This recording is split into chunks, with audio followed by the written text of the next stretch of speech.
There are many doors all around the world that have no keys. Maybe you can guess how to open them. The first destination is… okay, read this, and good luck to you. It's a temple in India. The temple's name comes from this other really long word, which can be translated as the one emerging from the lotus. This temple is one of India's most popular and sacred places. It's one of 108 temples of this word. It dates way back. It was mentioned in Tamil literature in the 6th century. Flash forward to our time. In 2011, the Indian Supreme Court decided to document the valuables of the temple because they had been informed that the place might have been misused. To do so, they had to open the doors that had been closed for centuries. The committee went to the temple and discovered 6 huge secret vaults that held unbelievable treasures. After the chamber doors opened, they found at least $22 billion worth of golden idols, necklaces, and coins. The officials also discovered ceremonial costumes and gold coconut shells with jewels. Plus, they saw large diamonds. Not our understanding of large, though. Some of these precious stones were as large as 110 carats. To put it in perspective, a small solid gold statue from the collection could be worth around $30 million. After this fairy tale-ish treasure had been discovered, the temple got equipped with metal detectors, cameras, and other safety precautions before the first visitors started to arrive. Now, there are a lot of security guards at the temple. But are they protecting the treasure, or is there something more mysterious hiding behind its doors? The temple has 6 chambers, and the valuables are kept there. These rooms are named Chambers A through F. The expedition committee opened 5 of these vaults with significant effort. But the most bizarre thing is that, despite all the efforts involving existing tech, the mysterious Chamber B still wouldn't open. On the side of the door, 2 carved cobras are welcoming you. The door works as a gate. You can easily see it with the unaided eye, just like the doors leading to other chambers. Surprise! Experts discovered 2 more doors behind the first one. The second door is wooden, and the last one is made of iron. Strangely, the last door was sealed. It also doesn't have any means of entry, no bolts, handles, latches, or anything else. To this day, no one knows what's inside Chamber B. Believers say that opening the door against its will can release into the world unnameable things. Others say that Chamber B may hide a tunnel. It might not be related to the reasons above, but the High Court of India warned against opening the doors of Chamber B. Now, in 2010, David Crespi, a French engineer, visited Machu Picchu. He discovered a strange door in one of the main buildings. The door was in a narrow path neither tourists nor archaeologists used very often. David believed that the place was an entrance the Incas had sealed for some reason. He contacted archaeologists and authorities right away. They promised him to start investigating the area in the near future and let him know about his potential discovery. Well, months passed, but he didn't get any news. No response to his emails and calls. In 2011, he found an article by Terry Jamin about Peru. David reached out to him in no time. He described his finding to Jamin. After that, Jamin and other archaeologists went to Machu Picchu to investigate the secret door. They concluded that this door was indeed an entrance sealed by the Incas. The researchers confirmed the existence of 2 entrances found behind the famous door. They also got the 3D representation of a staircase leading to the main room and another chamber. The analysis also revealed several cavities, among which there was a vast quadrangular room. Plus, georadars detected some metals. Those might be golden and silver objects. Jamin and his team thought this place was a chamber of pre-Hispanic times.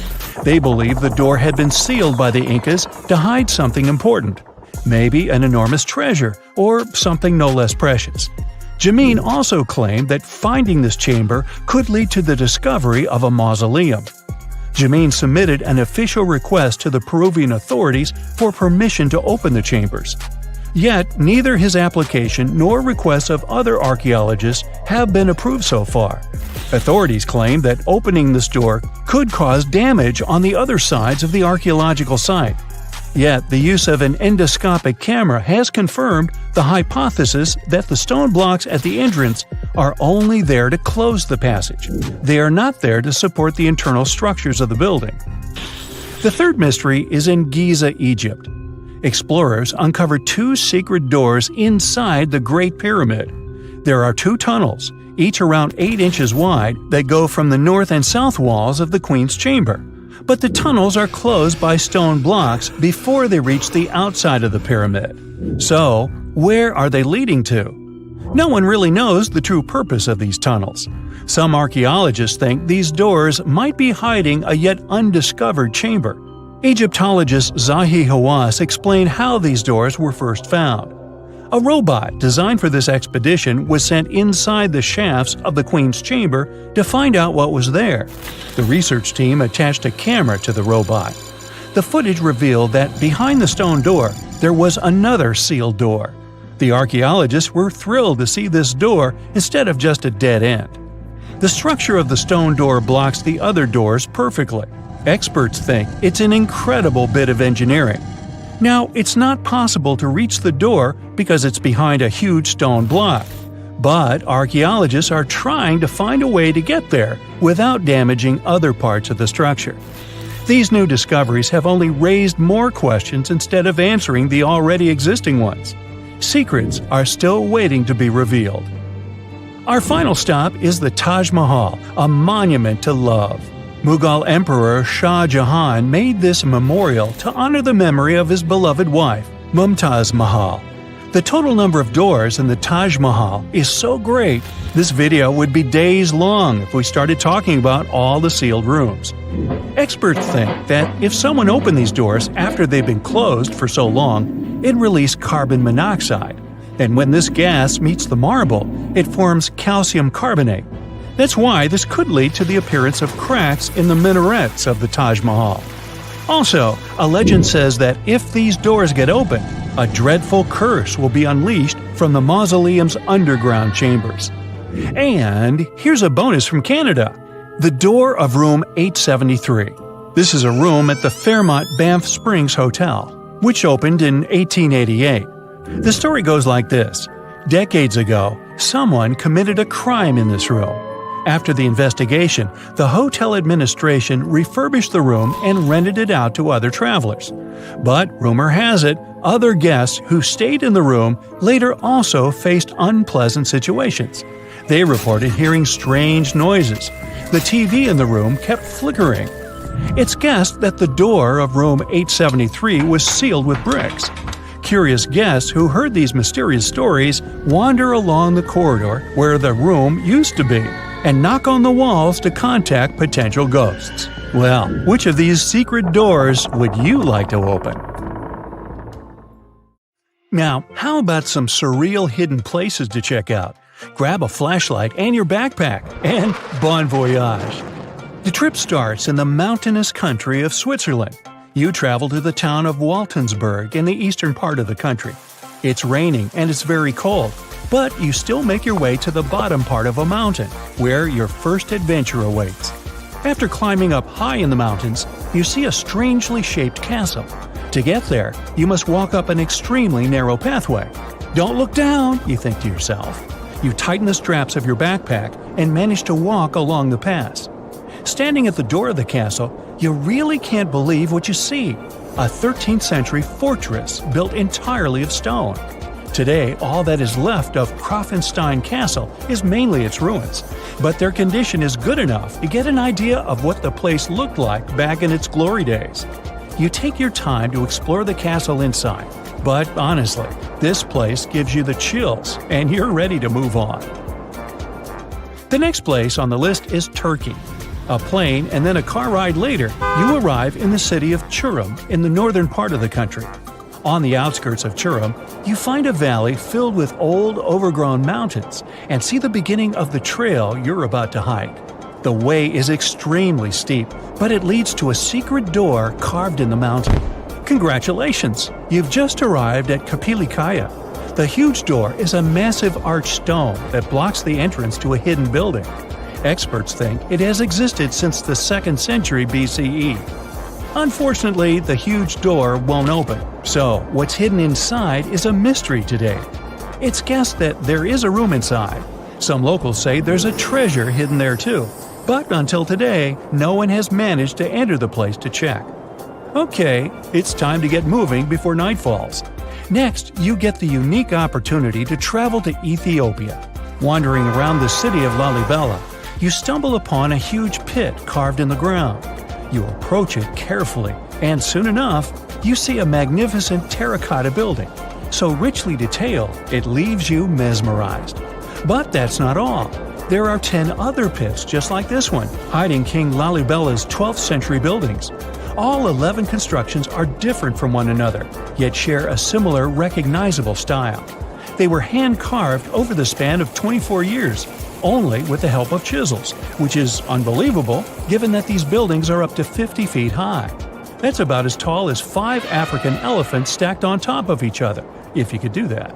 This unconventional way of construction made them entirely monolithic, meaning they were carved out of just one gigantic piece of rock. Pretty impressive, huh? Once you leave Ethiopia, you grab a flight to southern Italy, right there on the tip of the boot. No hiking is needed here. Whew! Your friend takes you to a site called Sassi di Matera. It's a Paleolithic city carved in the slope of a steep hill. You might feel like you've traveled in time here, as local stone houses and ancient buildings are unlike anything you've ever seen before. The site, also known as De Sassi, is suspected to be one of the first human settlements in Italy, dating back to over 9,000 years ago. Wandering around the town, you might get invited inside one of the cave-like houses. Oh, and as weird as it may sound, some of the streets run on top of people's homes. Talk about Paleolithic urban planning. You're probably becoming an expert on rock-cut architecture by now, but there are still a few sites left on your list. Next off, you head to Slovenia to visit the world's largest cave castle. This medieval castle was built on top of a 400-foot-high cliff and was designed to be impenetrable. Luckily for you, security is much more relaxed today. Still, if you're looking for a more challenging and less touristy way inside, you can get into the castle through one of its many underground tunnels. They were built over 800 years ago for the owner of the castle. He needed secret passageways to sneak supplies. Today, Pajama Castle is both enchanting and mysterious. I'd say it depends on whether it's a warm sunny day or a cold stormy night. After this medieval experience, you head on to visit Petra, a magnificent Jordanian monument found in the middle of the desert. To get around here, you'll need a large supply of water and sunscreen because it's going to get hot. But this site is worth it. The city of Petra is a marvel of the ancient world. Back in the 4th century BCE, this region was a trading hub at the crossroads of commercial routes. Petra was a wealthy city, home to the Nabateans, an Arab Bedouin tribe that thrived in the region for many years. The rock-carved gate-like structure Petra is famous for is called the Pharaoh's Treasure. It stands at the main entrance to the site and is said to have a treasure hidden inside. You might feel tempted to check it out for yourself, but that's an adventure for another trip.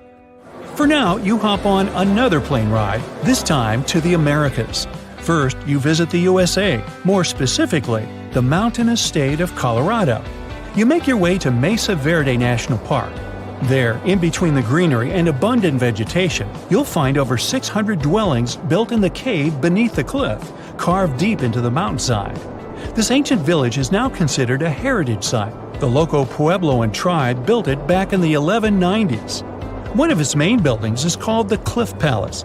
It's a multi-story construction built from sandstone and mud mortar. The palace alone housed over 150 rooms. If you're feeling sporty, you might want to visit the Balcony House. To get there, you'll have to climb a 32-foot ladder.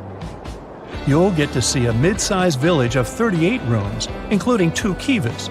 Those are traditional chambers that were built by the Puebloans for ceremonial purposes. Still in the U.S., you make your way to the hills of South Dakota. You're there to visit one of the world's most impressive human-made sculptures on Mount Rushmore. What's so mysterious about this place, you might ask? Well, during Mount Rushmore's construction, a 70-foot-long secret tunnel was built behind the head of Abraham Lincoln. The tunnel was supposed to hold all the documents and artifacts important to the United States history. After the designers thought it through, they decided it was better to hide them in a safe box in the floor of the tunnel. The box holds the history of how Mount Rushmore came to be carved, as well as a brief history of the U.S. and the 4 presidents depicted on the mountain. Amazing, right? Now, you're headed down to Machu Picchu, a South American site hidden between the Peruvian mountains. Machu Picchu itself is already a mystery. Researchers still don't know why or even how the ancient Incan civilization managed to engineer the stone-built citadel all the way back in 1450 CE. To get there, you must endure a 3-day hike, reaching the impressive altitude of 8,000 feet above sea level. Or you can get a train, but that's no fun, right? You're here to check on a relatively new discovery. Back in 2010, French engineer David Crespi was taking measurements of the Inca ruins when he noticed a door he had never seen before. It was sealed off by stones. He went back to the site a few months later with an electromagnetic scanner. The scanner, which could detect objects behind walls, showed there were copious quantities of metals behind that sealed door. The researcher contacted the Peruvian authorities requesting to remove the rocks, but they didn't authorize it. As of today, the door is still locked. Whew, this trip was long, wasn't it? Make sure to get some rest, Indiana Jones. There are countless doors all over the world that haven't been opened for decades, and even centuries. The question is why? It seems that nowadays you can open any door you want. The truth is that some doors were sealed for a grave reason. And so far, nobody has found out what treasures and mysteries they hide. Here are 4 doors that keep their secrets all too well. The Taj Mahal. First up, we've got the Taj Mahal in India, one of the most romantic places in the world. Shah Jahan commissioned it in 1631 and dedicated it to his 3rd wife, who he loved like crazy. They were married for 19 years and had a whopping 14 kids together.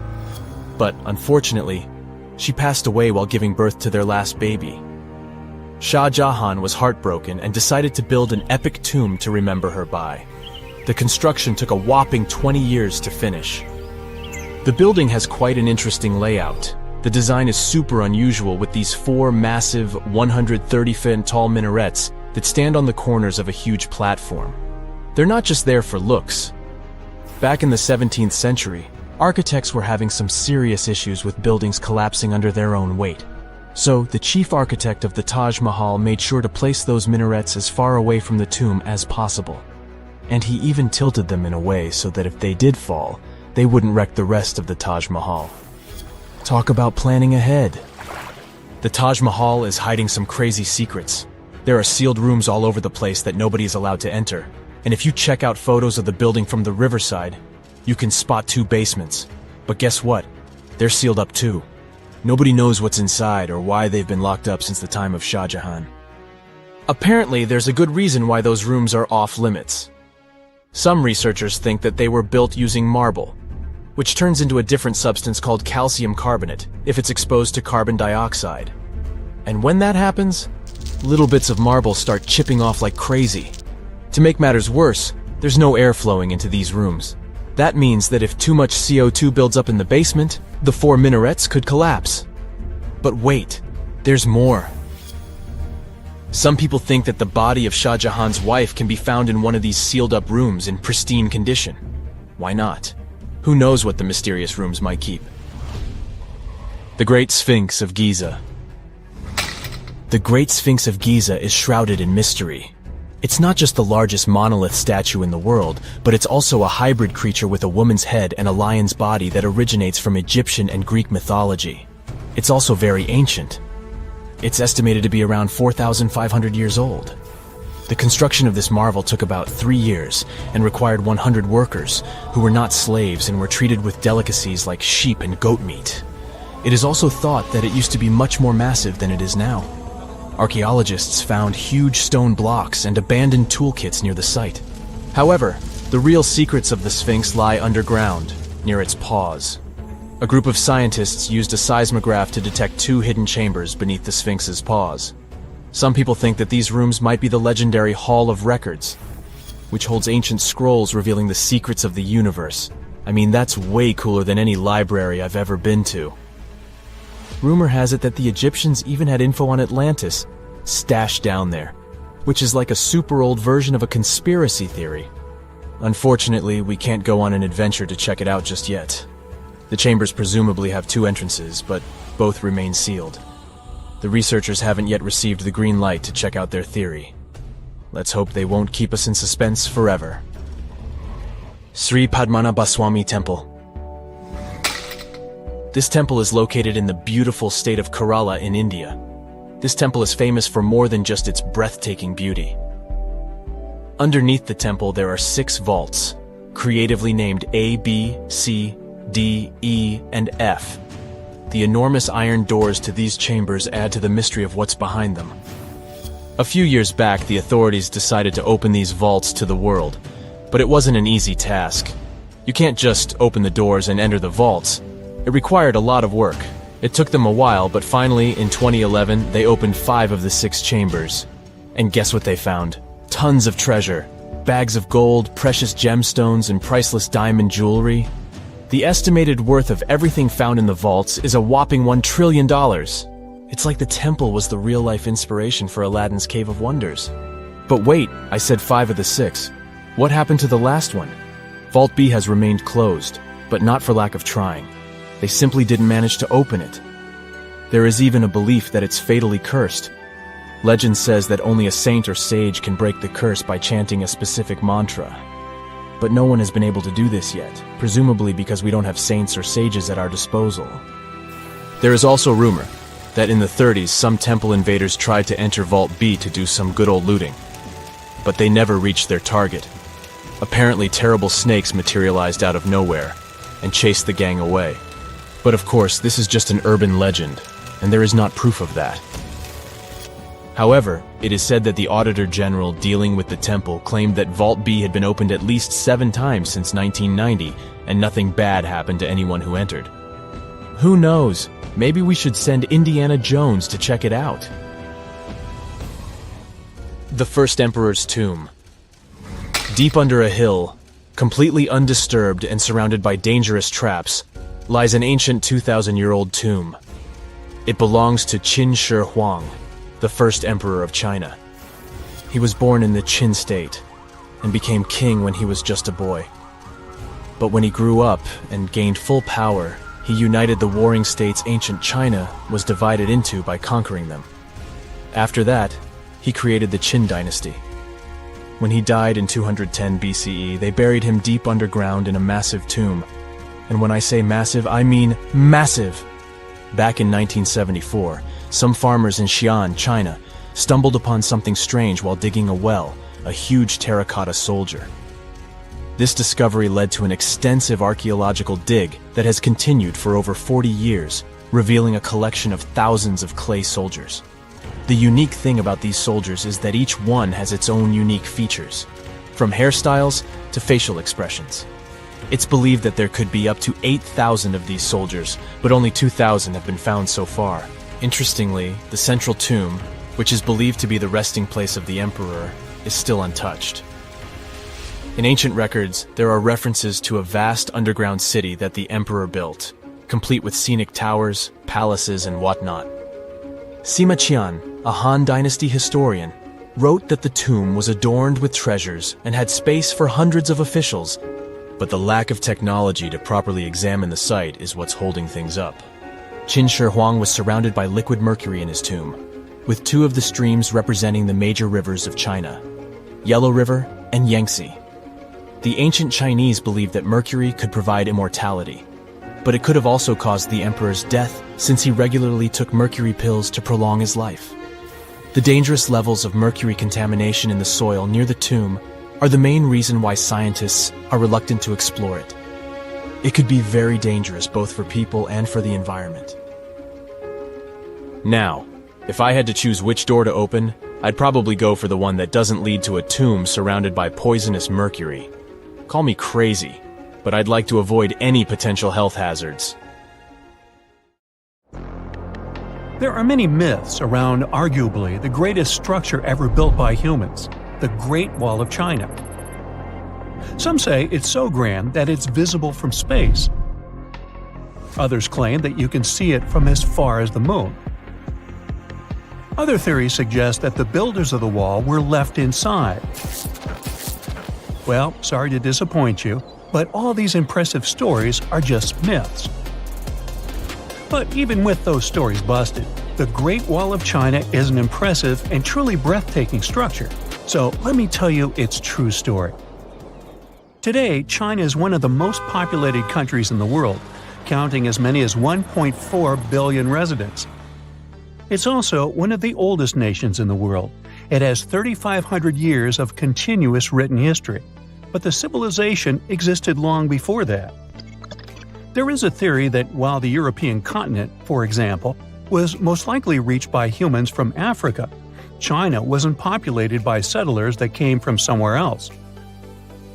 Some people believe that the Chinese civilization got formed from local Stone Age people who lived on the territory since the prehistoric period. So now, the Great Wall of China. It's truly big even by today's standard, stretching for over 13,000 miles. To imagine it better, it's almost 5 times the distance between New York and Los Angeles. Or even a bit greater than the distance between the North and South Poles. Even in modern times, people have never built anything close to this big. Of course, it didn't take a day to build the Great Wall of China. 2, keep going. In fact, the wall was being built for centuries. Maybe you know that ancient cities had walls around them to protect themselves from invaders. Yes, Chinese cities had them too. The first Chinese emperor united the country in 220 BCE and got a brilliant but very ambitious idea to turn all city walls into one big wall that would defend the country's border against attacks from the north. A trusted general directed the construction, enrolling a big group of workers, soldiers, commoners, and convicts. Back then, the wall was built of rammed earth and wood. In some places that were strategically important, the sections of the wall overlapped to provide maximum security. The walls were around 26 feet high on average. But the Great Wall didn't yet look like the construction we know today. Every next emperor would pick up the big wall project, strengthening and extending it, repairing, but also modernizing construction techniques. Some used bricks to build it. Others moved on to granite and marble blocks. Watchtowers and platforms weren't there from the beginning as well. They were added by Ming emperors.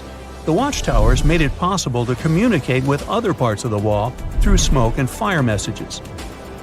So, the wall is quite inconsistent in terms of material, but it only adds more charm to the construction and shows how much effort and time it took. The reasons why some parts of the wall have been standing for centuries and are still in good condition is glutinous rice flour. Turns out, this sticky rice mortar is almost like cement. It's very strong and waterproof, sealing the bricks so tightly together that even sneaky weeds can't grow between them. You may also notice that some bricks have writings carved on them. They were left by the workers who were building the wall. The purpose of those writings is quality assurance. They contain such information as location, quantity, and responsible officials. So, in the case of some problems with the quality of materials or constructions, it would be known who should be held accountable for it. Recently, a research group has looked through official historical documents of the Ming Dynasty that ruled China from the 14th to the 17th centuries. They came across records of secret doors in the Great Wall, so they decided to find them. They used a flying robot to capture continuous centimeter resolution photos of the wall. They photographed 90% of the wall that was built during the Ming Dynasty and discovered the remains of over 220 secret doors along the wall. Some of them have a specific width and height that allows only one person to go through. Others are large enough to allow 2 horses to pass at the same time. Why are the doors there? Well, the Great Wall's main goal was to protect the country from the enemy. Building doors that could let the enemy in would undermine the whole point of having a wall. So, of course, the doors were secret passages. They perfectly matched the surroundings topographically, and the exit on the outside was camouflaged with bricks so that it was almost completely indistinguishable from the brick wall. The wall was never just a defensive wall, and it was never completely closed. It could be opened on demand. It was also a structure used for trade and commerce, communication between inside and outside the wall, and of course, for defense and spying. Some doors were used for trade with the other side. Through smaller doors, a person would sneak out to spy on the enemy that lived on the other side. The hidden gates were also useful for a sudden attack. As you remember, some gates were camouflaged with brick on the outside. The exit was so indistinguishable that the enemy had no idea exactly where it was located. The inside entrance for Chinese soldiers was hollow, so they could walk through the wall and break the camouflaged exit gate from the inside, starting their surprise attack.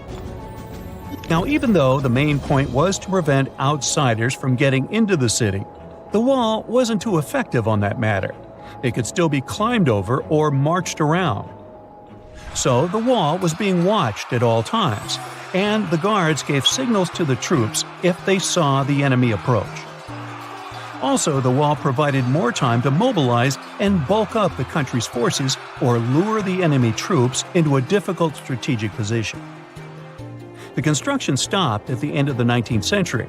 The wall lost its strategic and military importance due to technological advances. Over the centuries to today, only 8% of the Great Wall is in good condition, and the rest is damaged. Also, around one-third of the wall has disappeared without a trace, due to both natural erosion and human damage. I guess you could say it's now just a pretty good wall. As you remember, the first parts of the wall were built out of rammed earth and wood. These are not the most unfailing materials if we're talking about thousands of years. Also, destructive farming methods have turned large areas into a desert and contributed to erosion. Also, many bricks were taken away from the wall in the last century to be used in building farms and houses. The wall is being deconstructed stone by stone even today, but this time by tourists. Quite a few of them take a stone as a souvenir.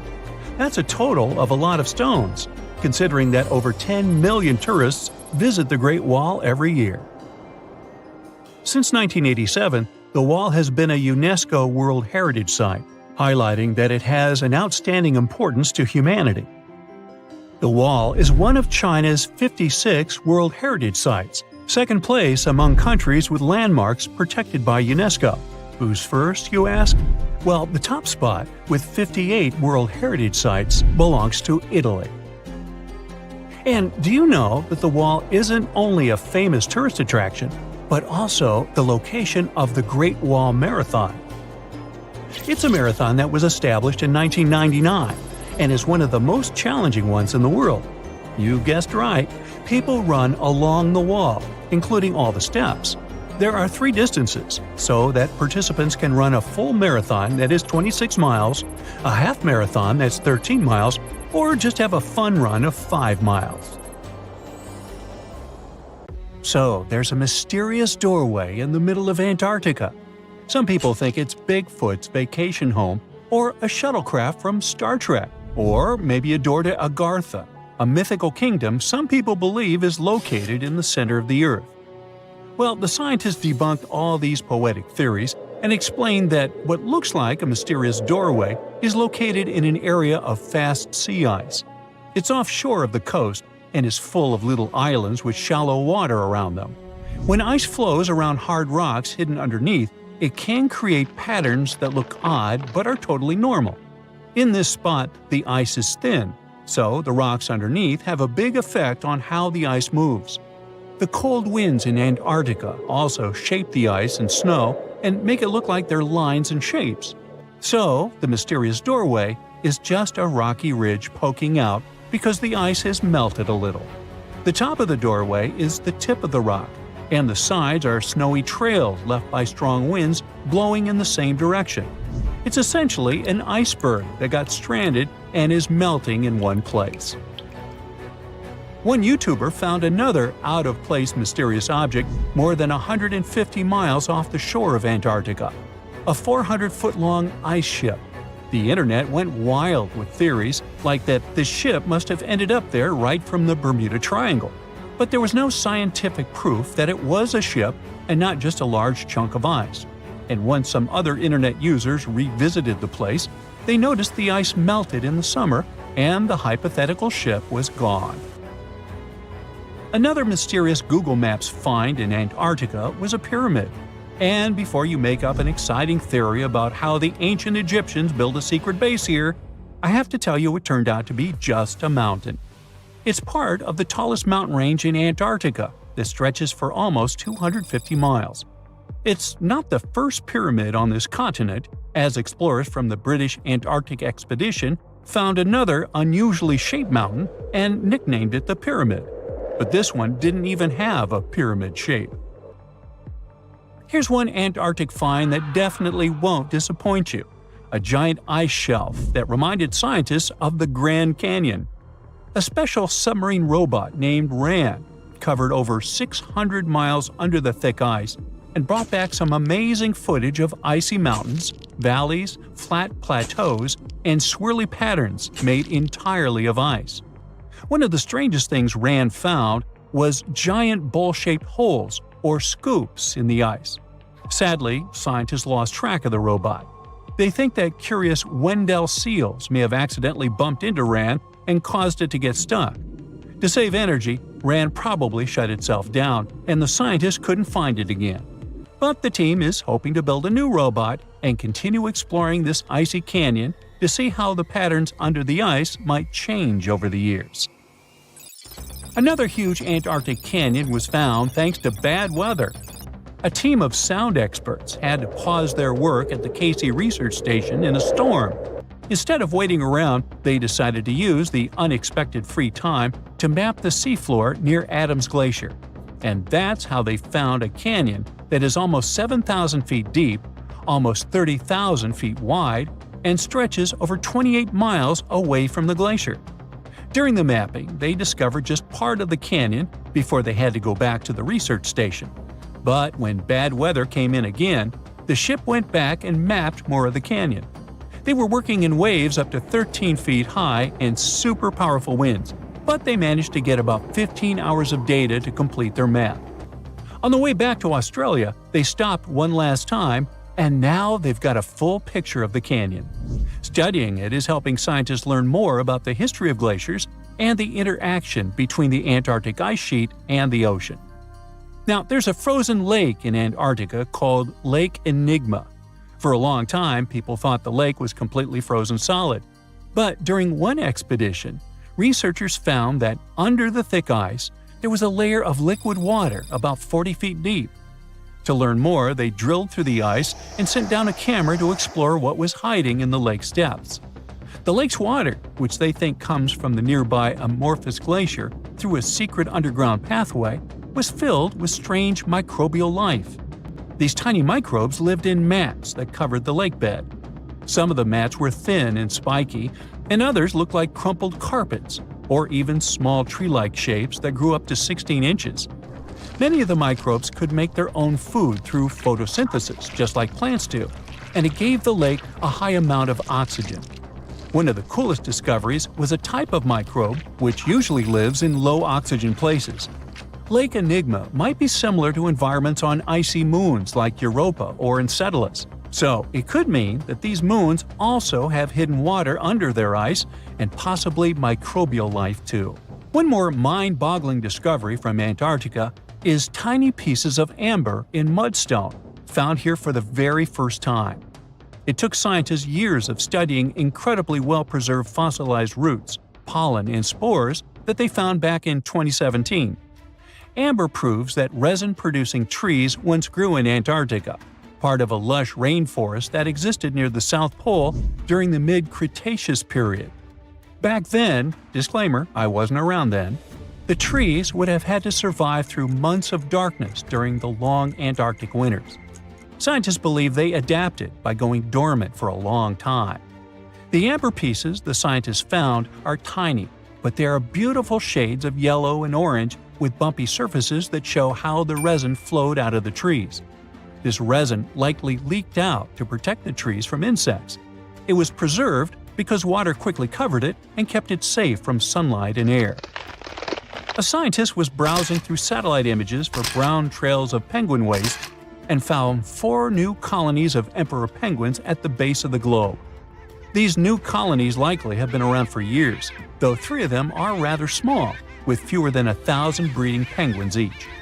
One of the new colonies was found close to a place called the Lazarev Ice Shelf, where there used to be a larger penguin colony. They thought this colony went extinct in 2019, but it seems the penguins have just moved a bit because of changing sea ice conditions.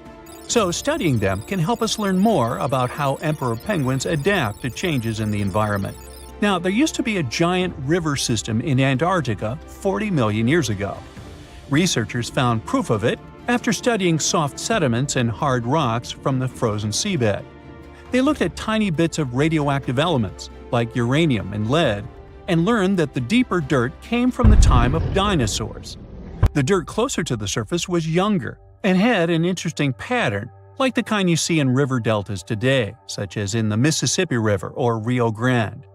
Scientists found tiny signs of life in the sand.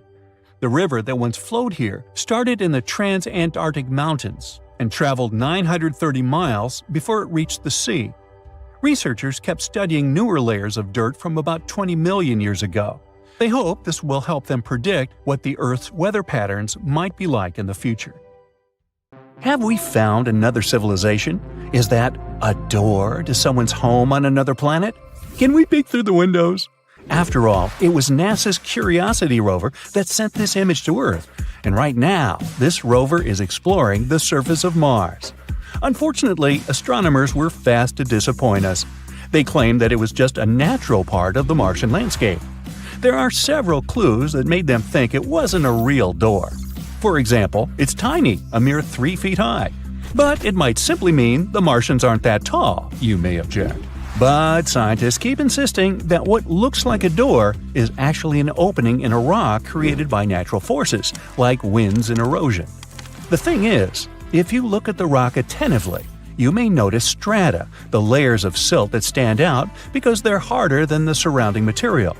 These strata dip here on the left and a bit higher on the right. They likely appeared around 4 billion years ago in a river or a wind-blown dune. Since the strata became visible, powerful Martian winds have eroded them even more, and now you can see that they disappear inside the door. And look at this. See those cracks? Yeah, those. That's how rocks weather on the red planet. This small cave probably formed when several fractures crossed the strata. A pretty large boulder might have fallen out under its own weight, and this created the door-shaped opening. Now, this theory is quite plausible, because even though the gravity on Mars isn't as strong as on Earth, it's still strong enough to do it. Besides, see that rock to the right of the opening? It has a suspiciously smooth vertical edge. It must be the culprit. It probably fell out not so long ago, and Martian winds haven't got rid of it yet. And winds on Mars can be exceptionally powerful. This planet is infamous for its intense dust storms. Sometimes they kick up so much dust that you can see it through a telescope on Earth. Such storms occur every year and cover continent-sized areas. They also last for weeks at a time. But besides these annual storms, there are even larger storms that happen much more rarely, but they're more powerful and way more intense. Those are called global dust storms because they encircle the entire planet. But even if you got caught in the most severe storm on Mars, it wouldn't be as terrible as you might think. The wind speed on the worst Martian storms reaches 60 miles an hour tops. Hurricane-force winds on our planet can be twice that speed. You should also keep in mind that the atmosphere on the red planet is 1% as dense as the atmosphere on Earth. That's why, if you decided to fly a kite on Mars, you'd need the wind to be much faster than on Earth. Otherwise, you wouldn't even be able to get the kite in the air. In other words, even though it's quite windy on Mars, it doesn't feel as intense as on our home planet. Oh, by the way, you might have noticed I keep calling Mars the red planet. Why? Look, our neighbor is covered in dust, soil, and rock that is rich in iron oxide. That's what gives the surface of the planet its trademark red hue. And look, there's the trademark. Nah, just kidding. Mars is the fourth planet from the Sun. Not so far away from the star, you might say, and still, it's a cold and deserted world. The average temperature on its surface is minus 81 degrees Fahrenheit. But if you ever visit one of its poles during the wintertime, bring a lot of warm clothing, because the temperatures are likely to drop to minus 220 degrees there. In the summer, though, you might feel very comfortable in some regions. There, the temperatures can rise to 70 degrees, not very different from what we're used to.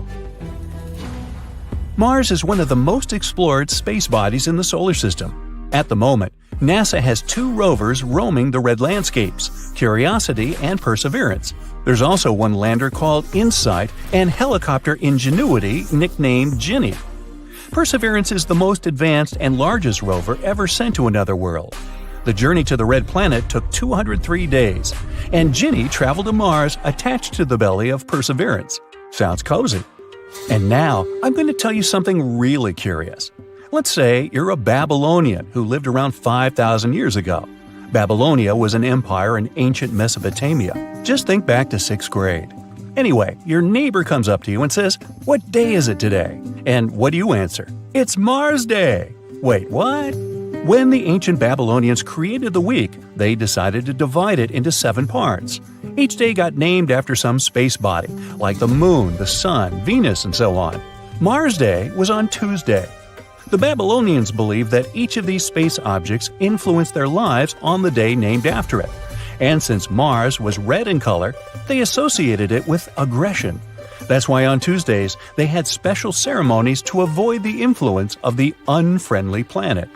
Indeed, Mars might seem unfriendly to a tired traveler. Its atmosphere is very thin. Its volume is a near 1% of the atmosphere on Earth.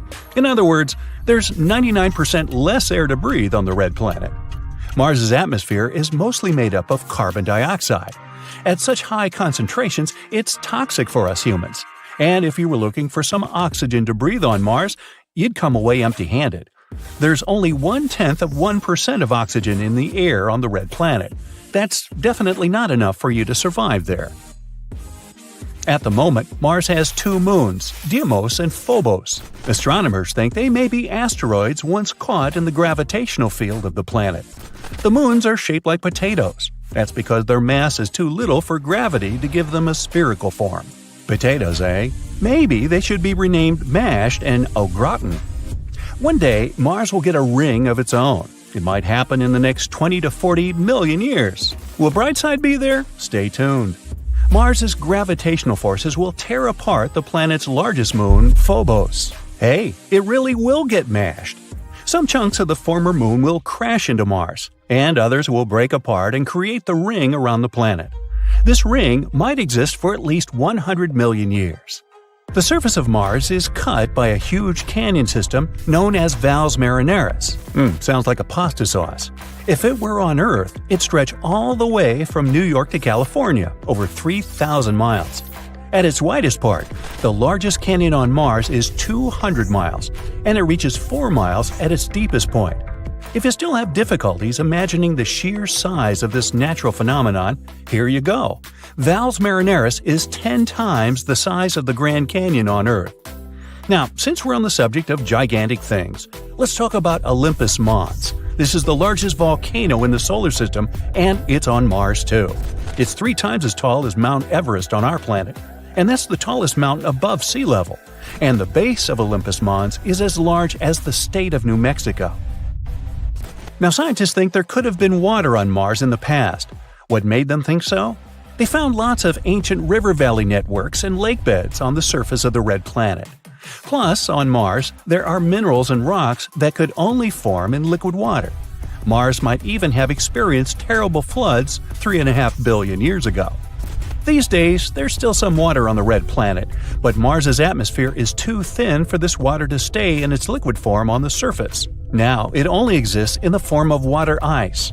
You can find it just under the surface of the planet in its polar regions. The only place where this water is visible is at the North Polar Ice Cap.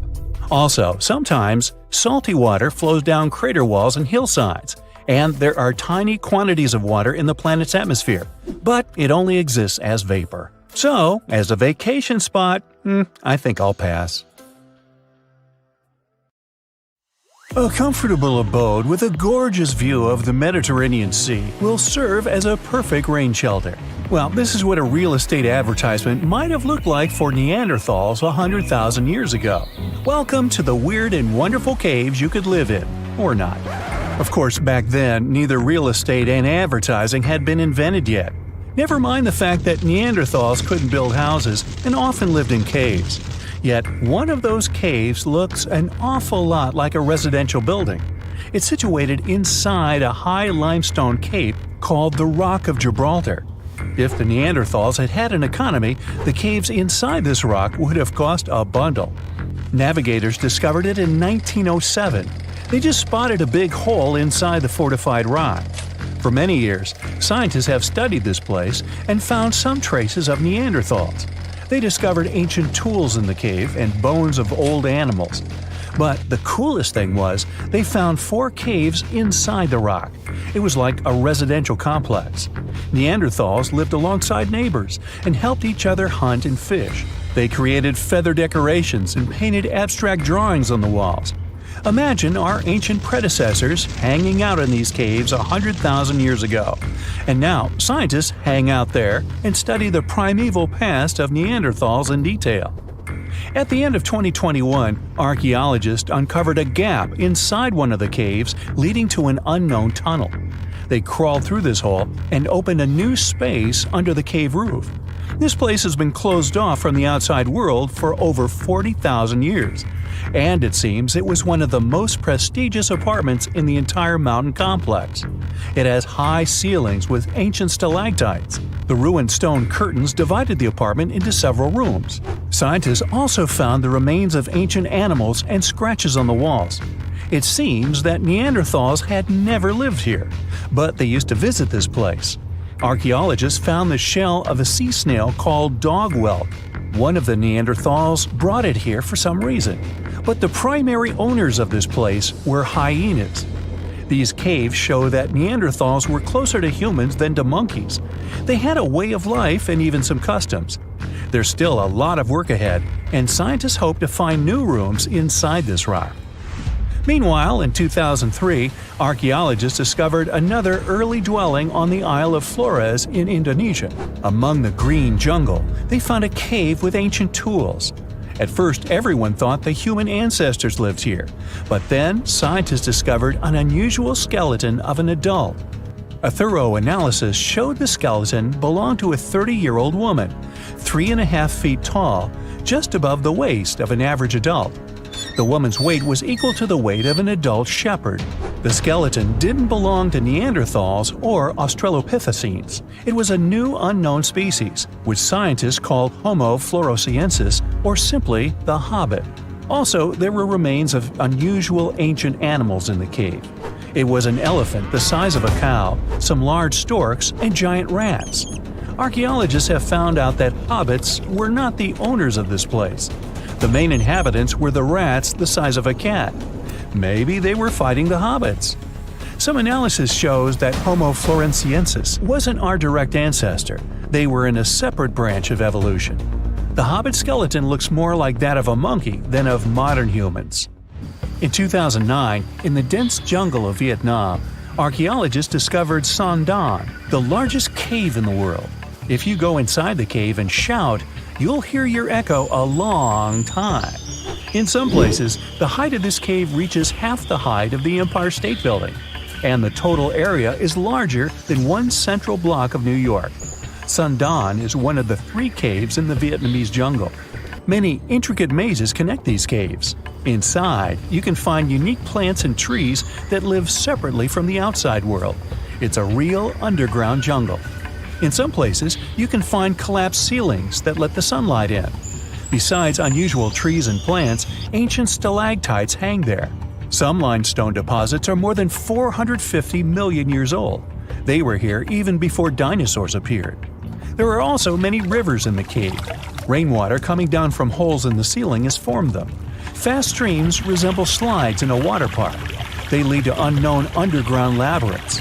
Scientists have studied only a small part of all these caves. The next unusual cave is in New Zealand. Hundreds of thousands of fireflies live inside. Each of them glows with a blue light. Together, they light up the cave. It may seem to you that you're on another planet, but you can't stay there for a long time. Special air measuring devices are everywhere. Scientists monitor the level of carbon dioxide necessary for the normal existence of fireflies. These insects are sensitive to the environment. If there are many people in the cave, or they stay there too long, the park staff will ask them to leave the place. It's like you're literally stealing oxygen from the fireflies. We've seen some pretty amazing caves so far, but how about a scary one? We're going to the desert of Yemen's Al-Mara province. What we're looking for is not a cave, it's just a black hole in the ground, right in the middle of the desert. It's big, the size of a basketball court. It's not its size that could scare you, but what's inside. Scientists are still not sure what it is. From the depths of this black abyss, a disgusting smell of rotten eggs constantly comes out, and sometimes you can hear some strange, frightening sounds. The blackness of the giant hole in Yemen absorbs all the sun's rays, so you won't see what's there even with a powerful flashlight. People flew over this place by helicopter. They filmed using drones and the most powerful lenses, but they didn't catch anything except darkness. It looks like a big ink spot in the middle of golden sand. The locals are afraid to approach this place. They believe the cave leads to another dimension where evil creatures live. At the moment, the giant hole in Yemen is one of the most poorly studied and mysterious phenomenon of nature. How did it appear? How old is it? Where does it lead? Scientists are trying to find the answers to these questions. There are theories that the hole appeared because of construction work. Geologists drilled the soil nearby in search of minerals. It could have caused fluctuations in the Earth's crust and collapsed the surface. But no one can prove this theory, yet. And now, imagine a place where sunlight has not penetrated for more than 5 million years. There's little oxygen, and it's cold and damp. Still, life is born in this place, not only microbes and bacteria, but also something bigger. The living conditions in this cave are very different from the usual ones, so, in a sense, this cave is like another planet. It's the Movil Cave in the southeast of Romania, near the Black Sea. The entrance is a small hole in the ground. Inside, a tunnel leads deep below the surface. The levels of hydrogen sulfide and carbon dioxide are above normal inside the cave. The air here is half as much oxygen as on the surface. People can't be here without an oxygen mask, but other creatures living here can. The cave is home to 48 species of living organisms. 33 of them are unknown. Here you can meet some unusual insects, white snails and white spiders, millipedes with huge whiskers, transparent shrimp, and unique species of leeches. They all live here thanks to the little bacteria autotrophs. They absorb carbon dioxide and release food particles. Bacteria feed on it. Other larger organisms feed on these bacteria, and some bigger organisms eat those little ones. In the end, everyone gets food. In this cave, evolution has created a biological system separate from the rest of the world.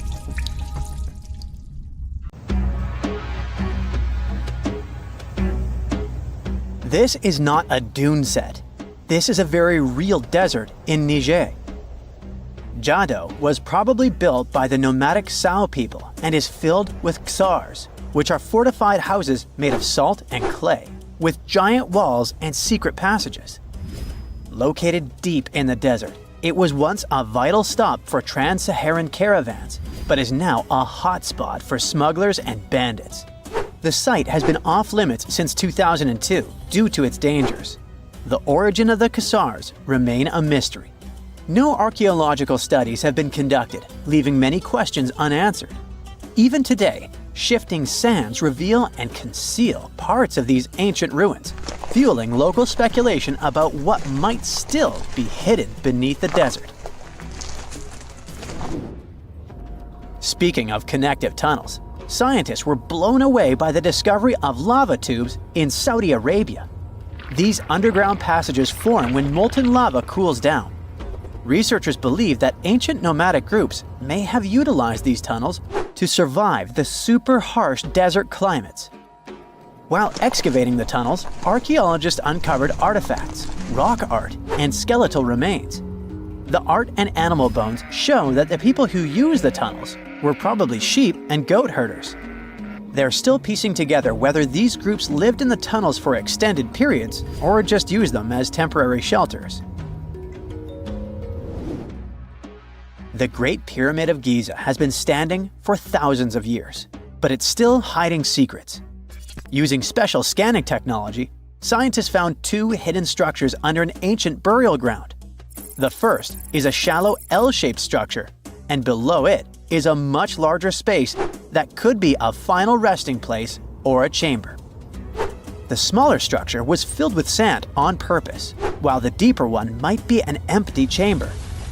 Experts believe the two are connected, possibly as an entrance leading to a secret chamber. This is big news because it might give us some more insight into who built the pyramids and why. The world is full of ancient writing, but some messages refuse to give up their secrets, like the mystery of the Pashlemi tablet. This unusual stone, pulled from a lake in Georgia, is covered in symbols no one can read. Even with modern technology, experts are completely stumped. The tablet is about the size of a book, with 60 symbols carefully carved into its surface, but 39 of them don't match any known language. Some resemble scripts from ancient civilizations in the Middle East, India, and Egypt, but none are an exact match. To make things even trickier, part of the tablet is broken off, meaning a piece of the puzzle is missing forever. To rule out a hoax, scientists studied the tablet closely. They confirmed it's made of vesicular basalt, an extremely tough local rock. Whoever carved these symbols must have been really skilled. Based on similar archaeological finds, experts believe the tablet could date back thousands of years, possibly to the late Bronze or early Iron Age. Some symbols repeat, which could mean they're numbers. Maybe it's an inventory list, a record of battles, or even an offering to the deities. Until someone cracks the code, the Pashlemi tablet remains an unsolved mystery from the depths of history. Experts are still stumped with what this Minoan disk might mean. The Fistos disk is one of the most mysterious finds from the Minoan civilization. This 6-inch clay object, discovered in 1908, has strange spiral markings that no one has fully decoded yet. The disk has 241 symbols on both sides, showing everything from people and animals to tools and plants. Experts have come up with many theories about what the symbols mean. Some think it's an early form of Greek. Others suggest it's a prayer or a hymn. And some even believe it could be a letter from a king in Anatolia to a Greek ruler. Let's see who will be the first to figure this out. It's always a fun day at an archaeologist's office when they find something as big as a 2,000-year-old marble head. A French archaeologist mission went digging inside an old medieval house near Alexandria in Egypt and found a statue's head depicting an old, possibly ill man. This statue dates from the last Egyptian dynasty before it became part of the Roman Empire, and the site where it was found is associated with the likes of Cleopatra and Mark Antony. For archaeologists, even the smallest finds at this site means a lot. You've heard of Lucy, right? The Australopithecus that was an early ancestor for us humans. Well, scientists found some of her species' footprints somewhere in Tanzania. The so-called Laetoli footprints are over 3 million years old. The trail stretched 88 feet and has about 70 footprints, left behind when a bunch of early humans walked across some wet volcanic ash. What's cool is that these early humans were already walking on 2 feet, like us, not all hunched over like apes. The close spacing of the prints shows they probably had short legs and a shorter stride than we do today. In an ancient Egyptian temple, archaeologists uncovered a shrine unlike any other, a place dedicated to falcons and 2 mysterious deities. One deity had a falcon's head, while the other wore a crown with a sun disk and cow horns. But the most baffling discovery was an inscription that read, "It is improper to boil a head in here." At the heart of the shrine, there are 15 headless falcons carefully arranged on a pedestal, likely as offerings to the falcon-headed deity. One theory suggests the birds were boiled first, perhaps to pluck their feathers, before being placed in the shrine, following the strange rule carved into stone. Archaeologists also found a 13-inch iron harpoon nearby. Its true purpose remains unknown, although the shrine also held remains of fish, mammals, and bird eggs, suggesting that the rituals may have included feasting. And speaking of ancient Egypt, meet Hathor. Scientists named her after the ancient Egyptian deity of motherhood, music, and singing. This wooden statue, housed at the Metropolitan Museum of Art, was thought to be just a beautiful artifact, until a surprising secret was uncovered. Using an X-ray machine, experts found a mechanical operating system inside it, with pulleys and axles connecting her shoulder to her left leg. When activated, the system made her hand raise and lower, an engineering marvel from over 3,000 years ago. The statue was created during Egypt's Middle Kingdom, around 1800 BCE, and is often compared to 19th century automata due to its advanced design. It's believed the statue was used in religious ceremonies, symbolizing Hathor's role in dance and music. An unexpected discovery happened in northern Kuwait, where a Kuwaiti-Polish team uncovered a mysterious 7,500-year-old statue. The statue features an elongated skull, no mouth, narrow eyes, and a flattened nose. This feature is thought to be an Ophidian figurine, named after the Greek word for snake, and it was likely made by the Ubaid culture, a civilization known for their pottery skills. While no one knows exactly what role this weird statue played, it might have been linked to rituals or symbolic practices. Some scientists think these figurines, found in homes or final resting places, were tied to important cultural beliefs. We couldn't mention unresolved mysteries of this world without speaking about these elongated skulls. In the deserts of Peru, researchers uncovered 5 ancient skeletons, 2 with unnaturally elongated skulls. While head shaping was common in many cultures, these skulls defy explanation. Local legends tell tales of the so-called gentiles, a mysterious race banished underground by the powerful deities. Some say this is what the skulls represent. Others think this is some type of genetic anomaly, which was confirmed after finding an infant skull, too large to be artificially shaped.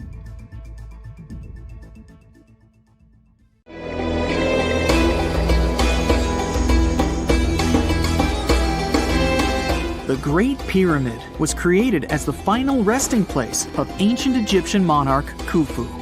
According to legend, French leader Napoleon entered the Great Pyramid and came back out looking shaken and super pale. He never revealed what he saw inside, but whatever it was is said to have affected him for the rest of his life. When Napoleon entered the pyramid, he would have walked through a super tight and ascending passageway. He'd then go through another passageway, known as the Great Chamber. This corridor would have been much taller than the previous one, and would have cobbles too. He then reached the King's Chamber, the centerpiece of the Great Pyramid, which was lined with huge blocks of granite. But it wouldn't have looked as grand as we might imagine. There are no hieroglyphics decorating its walls, as Egyptians only began decorating the burial chambers of pyramids much later on.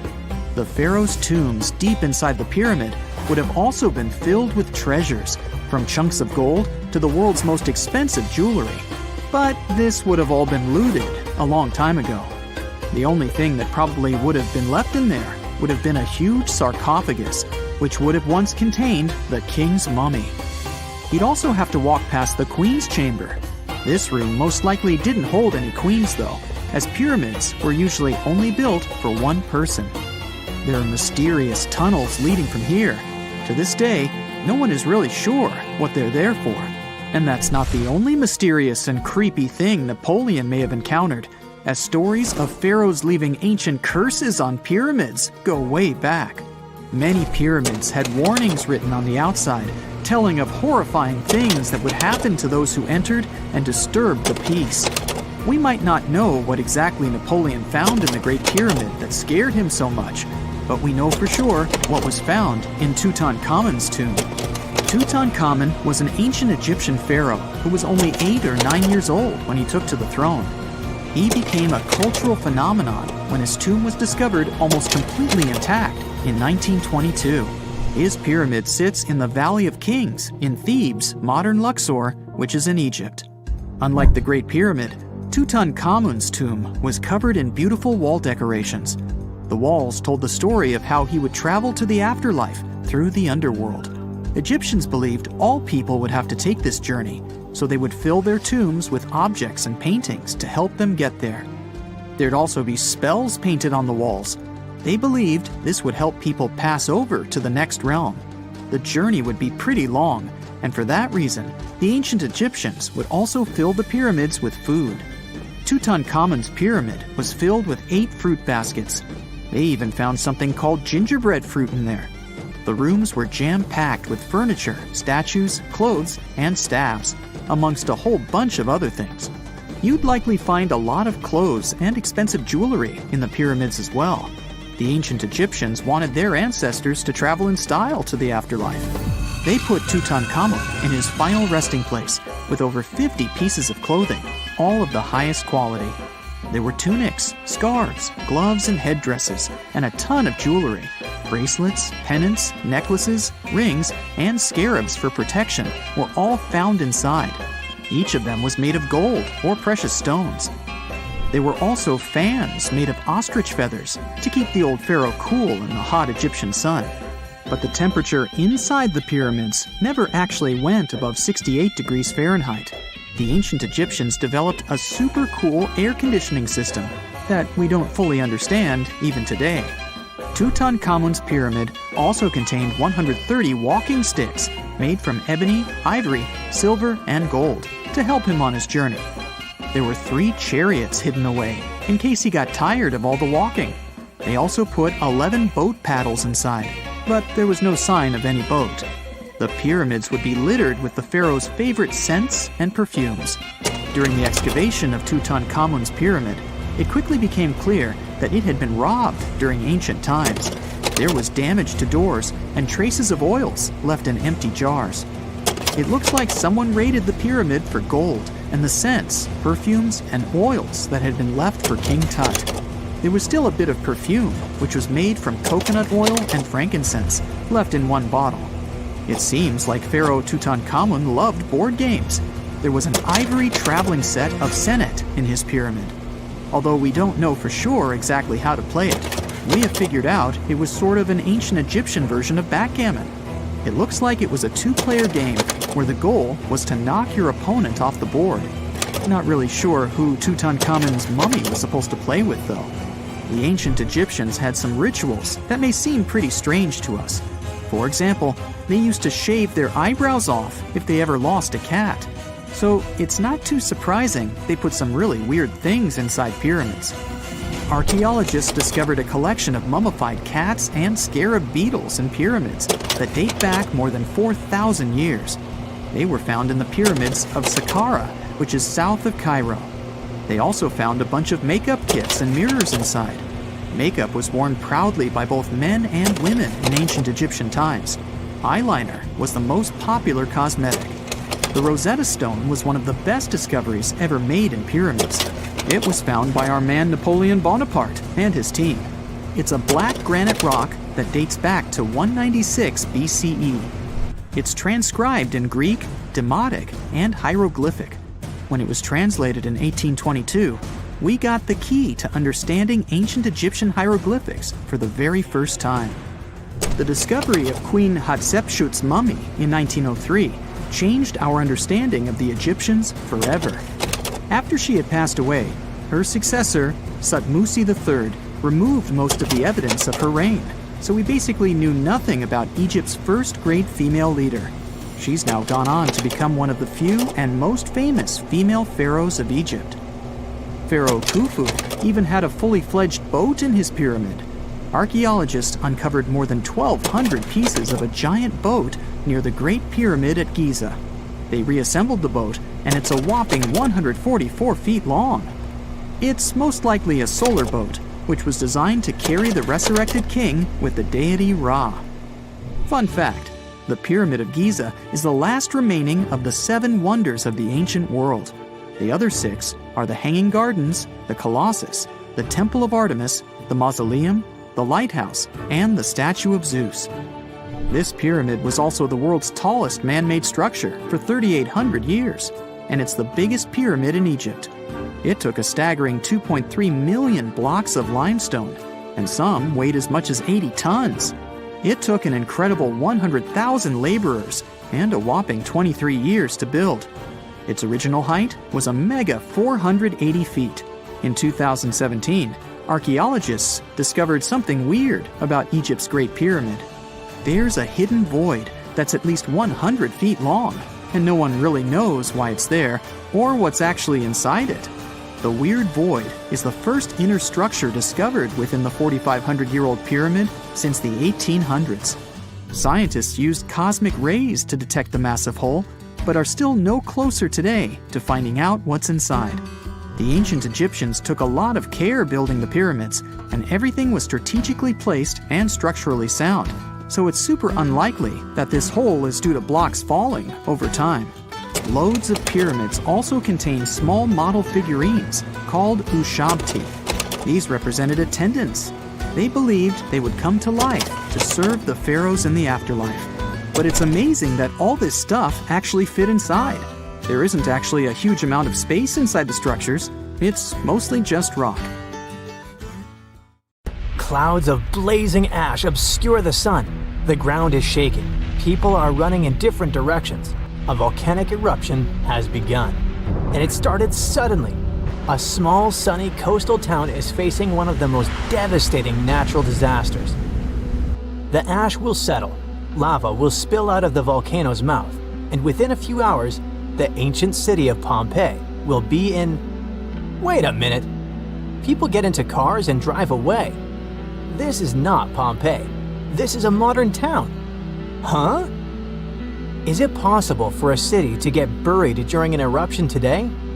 Unfortunately, yes.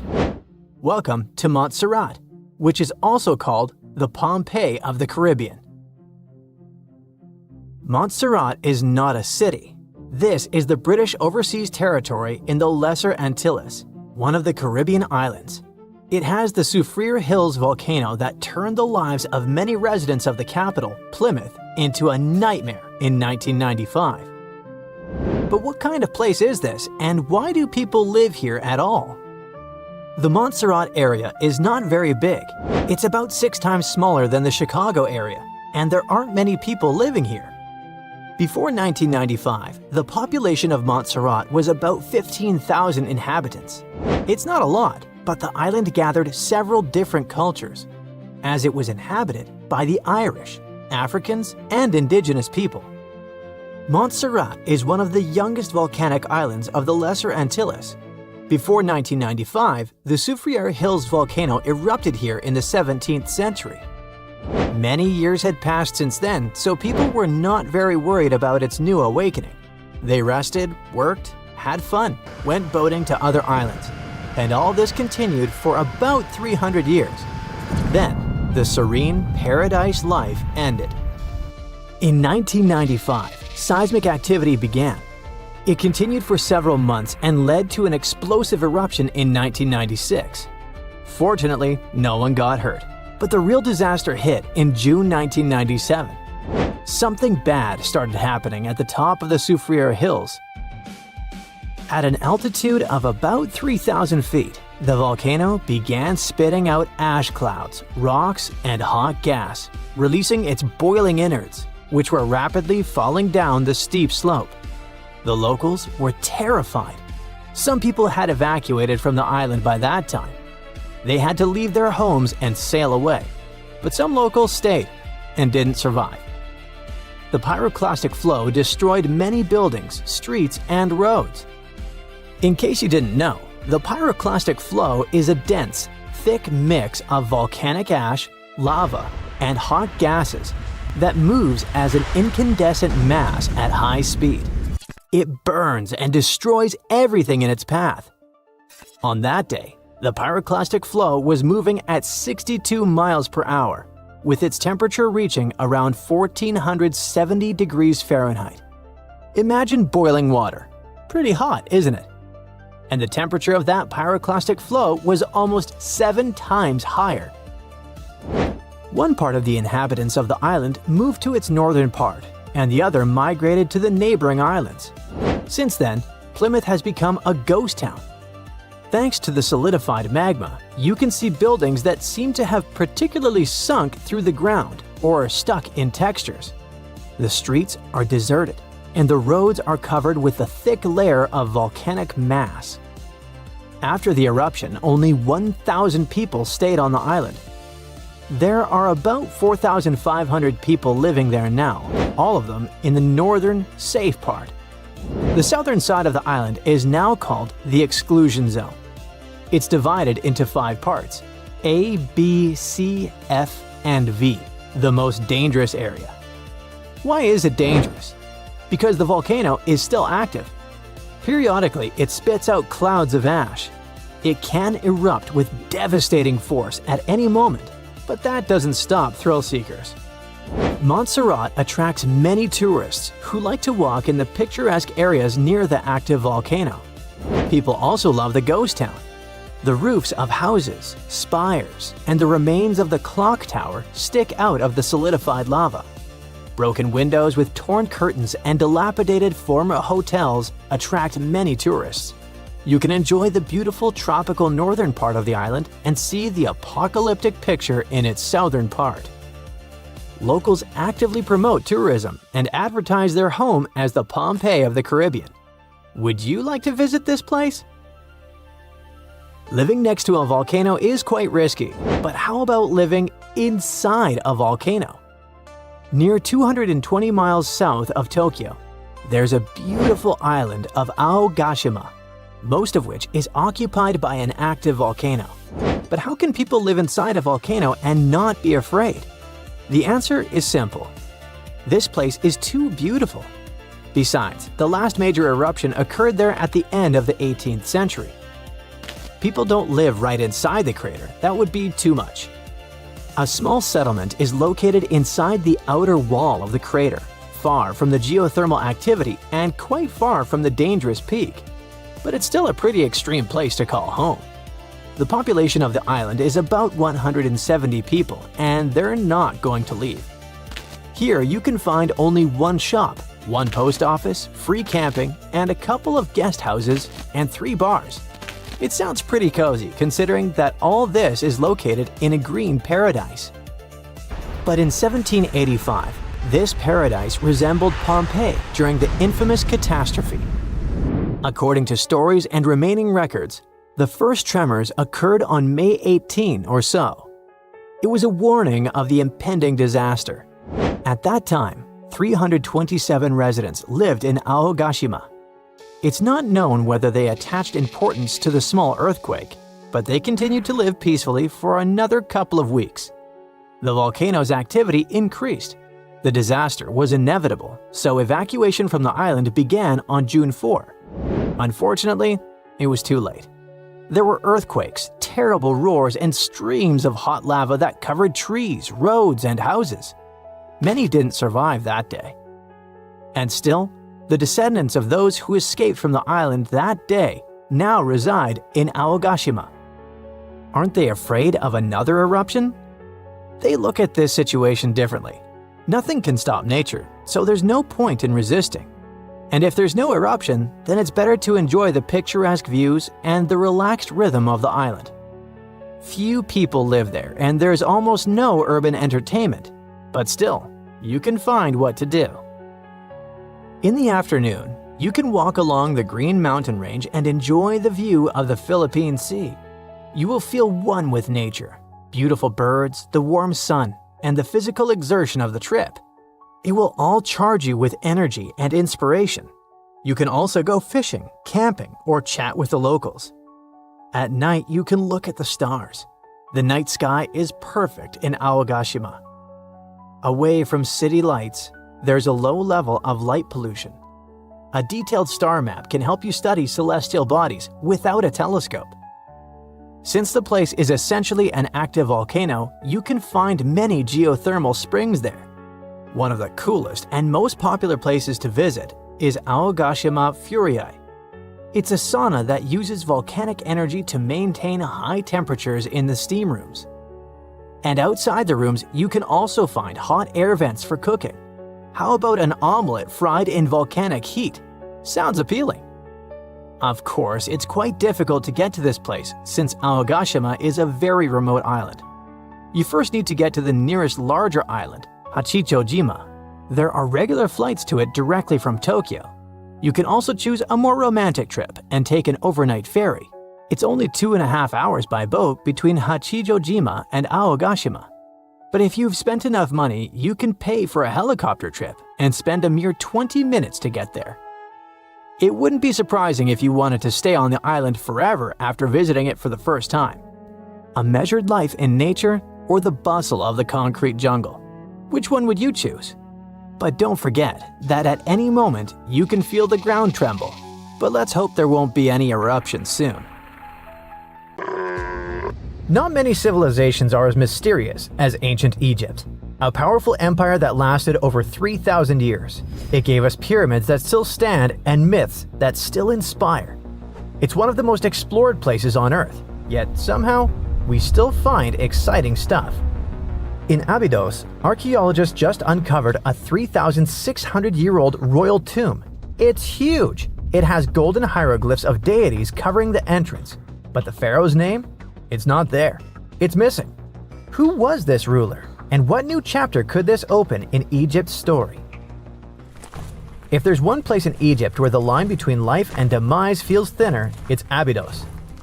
To the ancient Egyptians, this was sacred ground. They believed it was the burial place of Osiris, the god who literally passed away, had his remains separated, and came back to life to rule the underworld. Because of that, Abydos became Egypt's spiritual gathering place. Pharaohs built amazing temples here, like the Temple of Seti, famous for its King's List, a wall that has the names of 76 pharaohs carved in it. Pilgrims came from across Egypt, leaving offerings and participating in Osiris festivals, where his demise and rebirth were ritually reenacted. It wasn't just symbolic worship, it was Egypt's version of Comic-Con. But instead of cosplaying superheroes, people reenacted gods coming back to life. Obviously, pharaohs competed to be buried as close to Osiris as possible. Abydos became part cemetery, part holy city, part afterlife insurance policy. Fast forward thousands of years, and we still uncover remarkable stuff around Abydos. That's the case with the recently discovered tomb. In early 2025, a joint team of researchers from the US and Egypt decided to dig beneath a rocky rise ominously called Anubis Mountain. You remember Anubis, the jackal-headed deity who guarded cemeteries. The uncovered royal burial was hidden 23 feet below the surface. Sadly, even though it eluded archaeologists for so long, robbers had already taken away with treasures ages ago. They could definitely tell this was a tomb of someone super important. Similar to how you can walk around a mansion with no furniture but still deduce that someone rich must have lived there. The chamber had mud brick vaults rising over 16 feet. That's taller than a female giraffe standing upright. For something built 36 centuries ago, it still felt enormous. However, when you remember that Egyptians were masters of architecture, nothing seems surprising.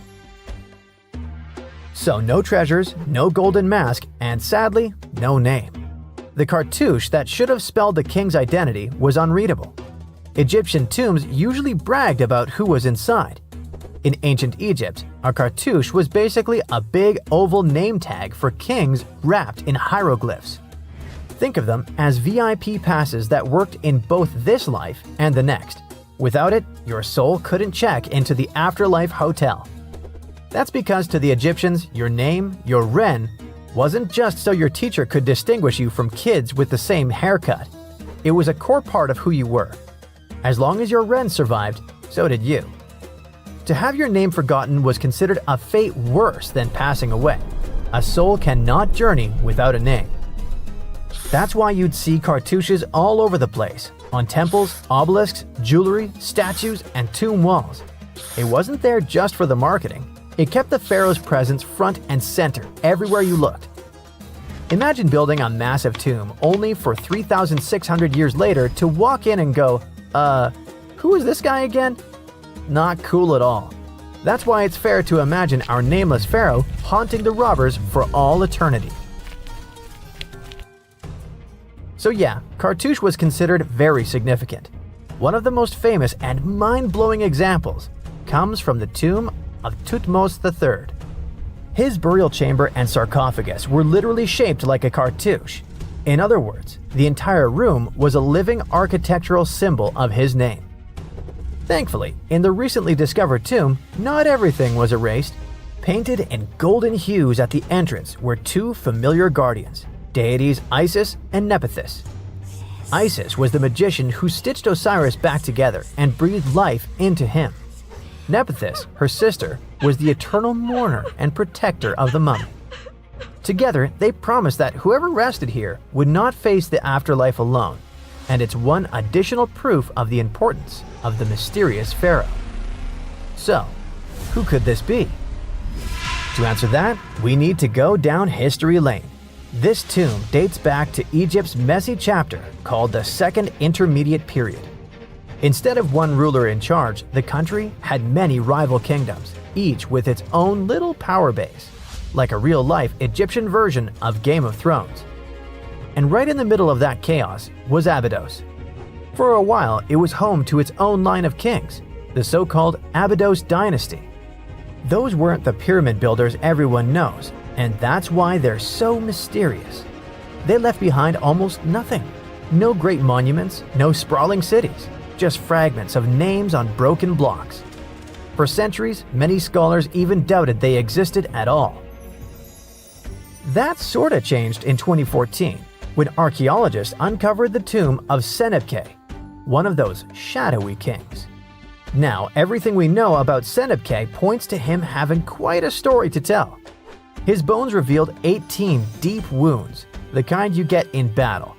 He had blows to his skull, back, and hands, and likely lost his life fighting, making him one of the few pharaohs we know who sadly fell in combat.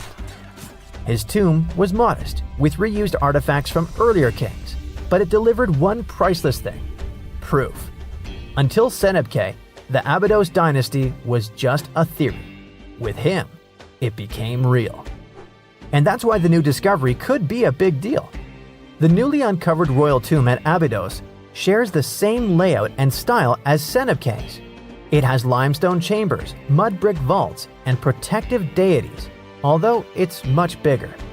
Which again raises the possibility that we're looking at an even earlier, more powerful ruler of Abydos. Whoever he was, he wanted to be remembered alongside the greats. Which is ironic, because it seems that history tried erasing him. Perhaps additional findings alongside his tomb could tell us more. Yes, there's more, and it's actually pretty cool. Not far from Abydos, in the village of Banawit, archaeologists uncovered a Roman-era pottery workshop. Yeah, you heard that right, a pottery factory close to a pharaoh's burial ground. The site had huge clay kilns, storage rooms, and even broken shards called ostraca. They were basically ancient sticky notes. Except instead of shopping lists, those had receipts scratched onto them in Greek and Demotic Egyptian. Little records of everyday transactions, the kind of thing you'd never expect to find near a lost dynasty king. Honestly, the potters missed a chance. Forget boring receipts, they should have been selling Osiris's mugs and Anubis figurines to pilgrims and tourists. But that's not all. It seems that centuries later, during the medieval period, the same ground became a cemetery. Archaeologists found mud brick graves with skeletal remains. This could mean that Abydos kept its aura of significance for hundreds of years after the Age of Pharaohs. So why this hill again and again? Is this place really a getaway to the afterlife? It is, after all, the very place where Osiris is said to rest. That belief lingered like a shadow for thousands of years, strong enough to pull in pharaohs and later medieval families. Different rituals, same sacred ground. Although, to be fair, the Romans weren't here for Osiris. They came to make pots. The story of Abydos is not over. The excavations will continue, and who knows what else could be discovered in the future. Today, archaeologists are armed with tools that are basically X-ray glasses for the desert. Every scan could reveal a hidden chamber, or if we're lucky, finally give our nameless pharaoh his wren back to him. In fact, I became strangely invested in finding out who he was. So let's hope for some news soon. It's only a matter of time. Do you have your own theories? Let me know. Scientists found an entire city of Gaiangola that was hidden beneath the dense jungles of Mexico for 600 years. It covers 360 hectares, had over 1,000 buildings, 2.5 miles of defensive walls, a network of internal roads, and a well-planned urban layout with temples and ball courts, and separate neighborhoods for the elites and commoners. For centuries, people believed there was just an abandoned fortress there, based on stories passed on from generation to generation. Until recently, there was no way to see how truly huge it was without spending years on the ground. But thanks to the new technology, a remote sensing tool called LiDAR, they got a 3D model of the area in just 2 hours from a plane. Gaiangola was built between the years 1350 and 1521. It was a crucially important place for the Zapotec people, a group that had lived in the area since around 700 BCE. In Gaiangola, families lived together in homes with big patios in the middle, surrounded by rooms. When families got bigger, they built more rooms and made their homes larger. The study found that both the leaders and regular people worked together to make the city better. Because Gaiangola was surrounded by mountains, they used this land wisely and built their houses in a way that fit the slopes and let rainwater flow naturally. This helped keep their homes safe and strong. They were built so well that many of these buildings are still standing, even after hundreds of years. There are 2 pyramids in the center of the city. They may have been used as temples where the priests celebrated rites and ceremonies to their deities. The priests brought offerings to the altars, and the people assembled at the 2 squares that are now sunken. Then, there is also a palace with 64 rooms, some of them with circular columns on several sloped terraces. There are patios with many stairways all connected to each other. The sensing tool also found a round-shaped lookout point on a natural rock, where the Zapotec people could see their foes approaching from a distance. Researchers also noticed 2 circular structures that could have been used to watch the stars and measure time. They also found some tombs, so there was most definitely a city cemetery. By the end of the 1400s, the Zapotec people controlled a large territory on the Pacific coast and had successfully defended their land from the Aztecs, who were trying to take over more territory. They did the almost impossible and survived a 7-month-long siege at Gaiangola. When they won this conflict and kept control of the southern part of Mesoamerica, the Zapotecs didn't need to live in Gaiangola anymore. Staying in the mountains had its pros, but they needed fresh water and good farmland to grow food. The small city of Tehuantepec, just 12 miles away, had these conditions, so they moved there just before the Spanish arrived in 1521.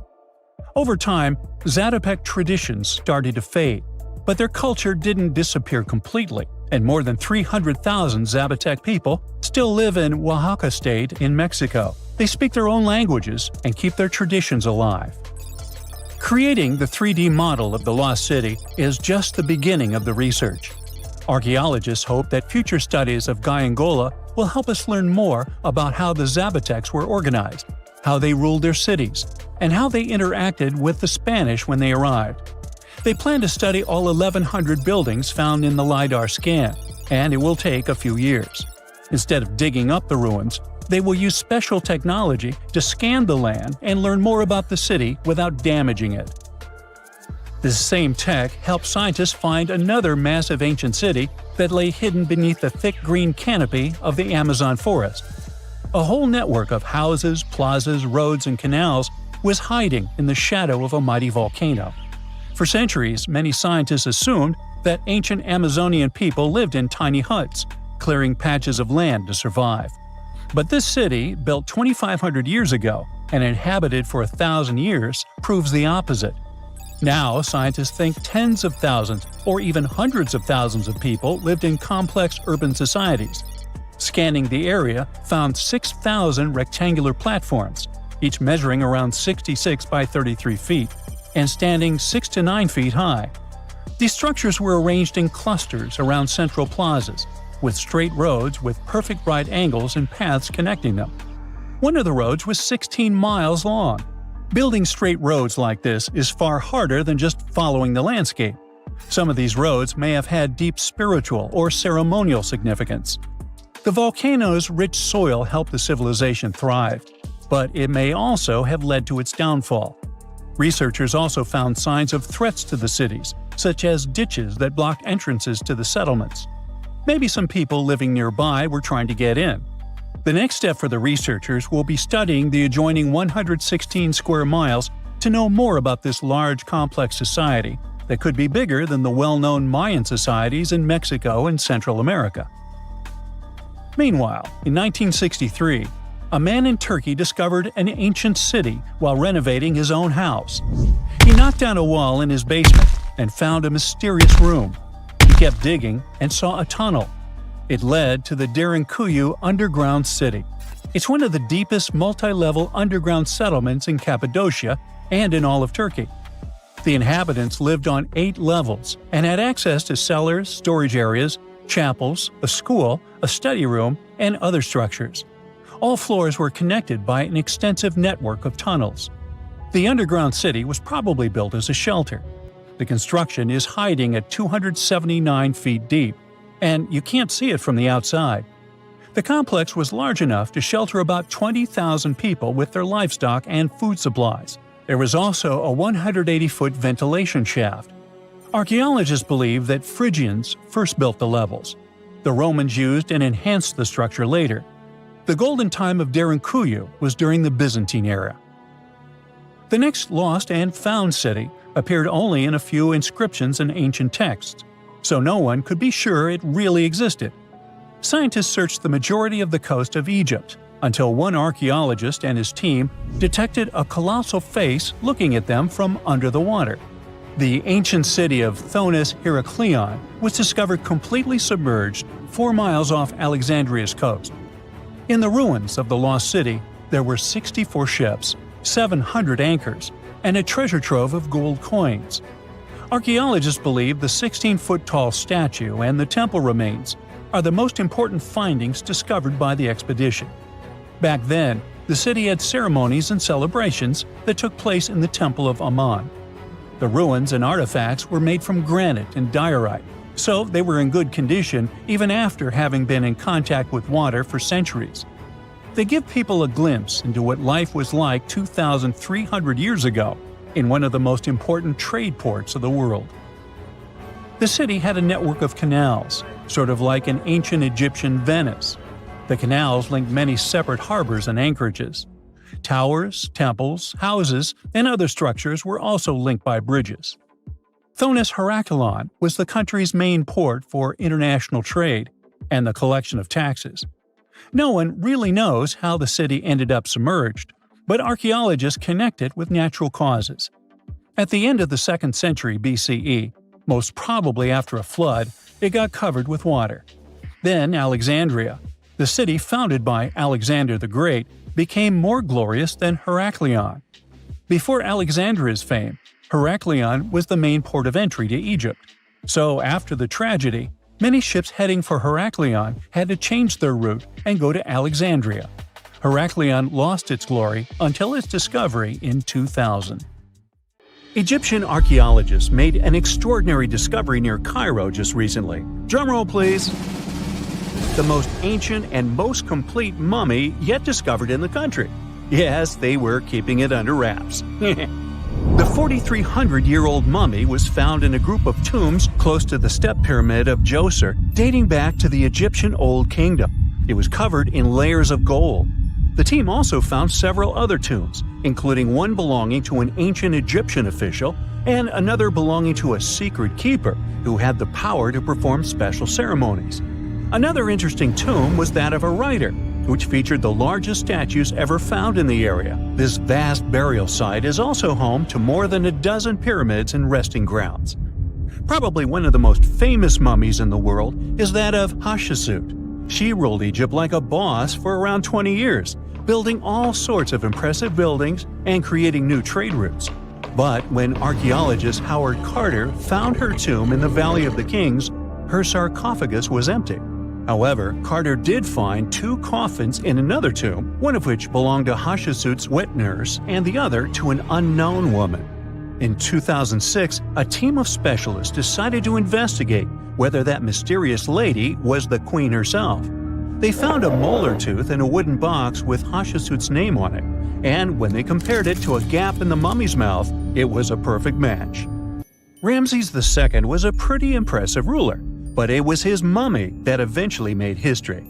Now, we don't hear too much about his daddy. Okay, I'll stop. Ramses is considered to be the most powerful pharaoh in all of Egypt, as he reigned for a whopping 6 decades. He also lived to be over 90 years old. Now that's pretty amazing, considering the time he lived in. Ramses II supposedly had over 100 offspring too. Talk about a big family. When he passed away, his body was originally buried in the Valley of the Kings, but some sneaky guys tried to rob his tomb of all his treasures. Officials back in the day weren't having any of that though, so they moved his body to a secret location to keep it safe. Fast forward to the 1800s, and Ramses II's mummy was discovered along with a bunch of other rulers and important officials. But it wasn't in the best condition, so archaeologists flew it to Paris to get it, pampered. Problem was, he couldn't just be transported into another country.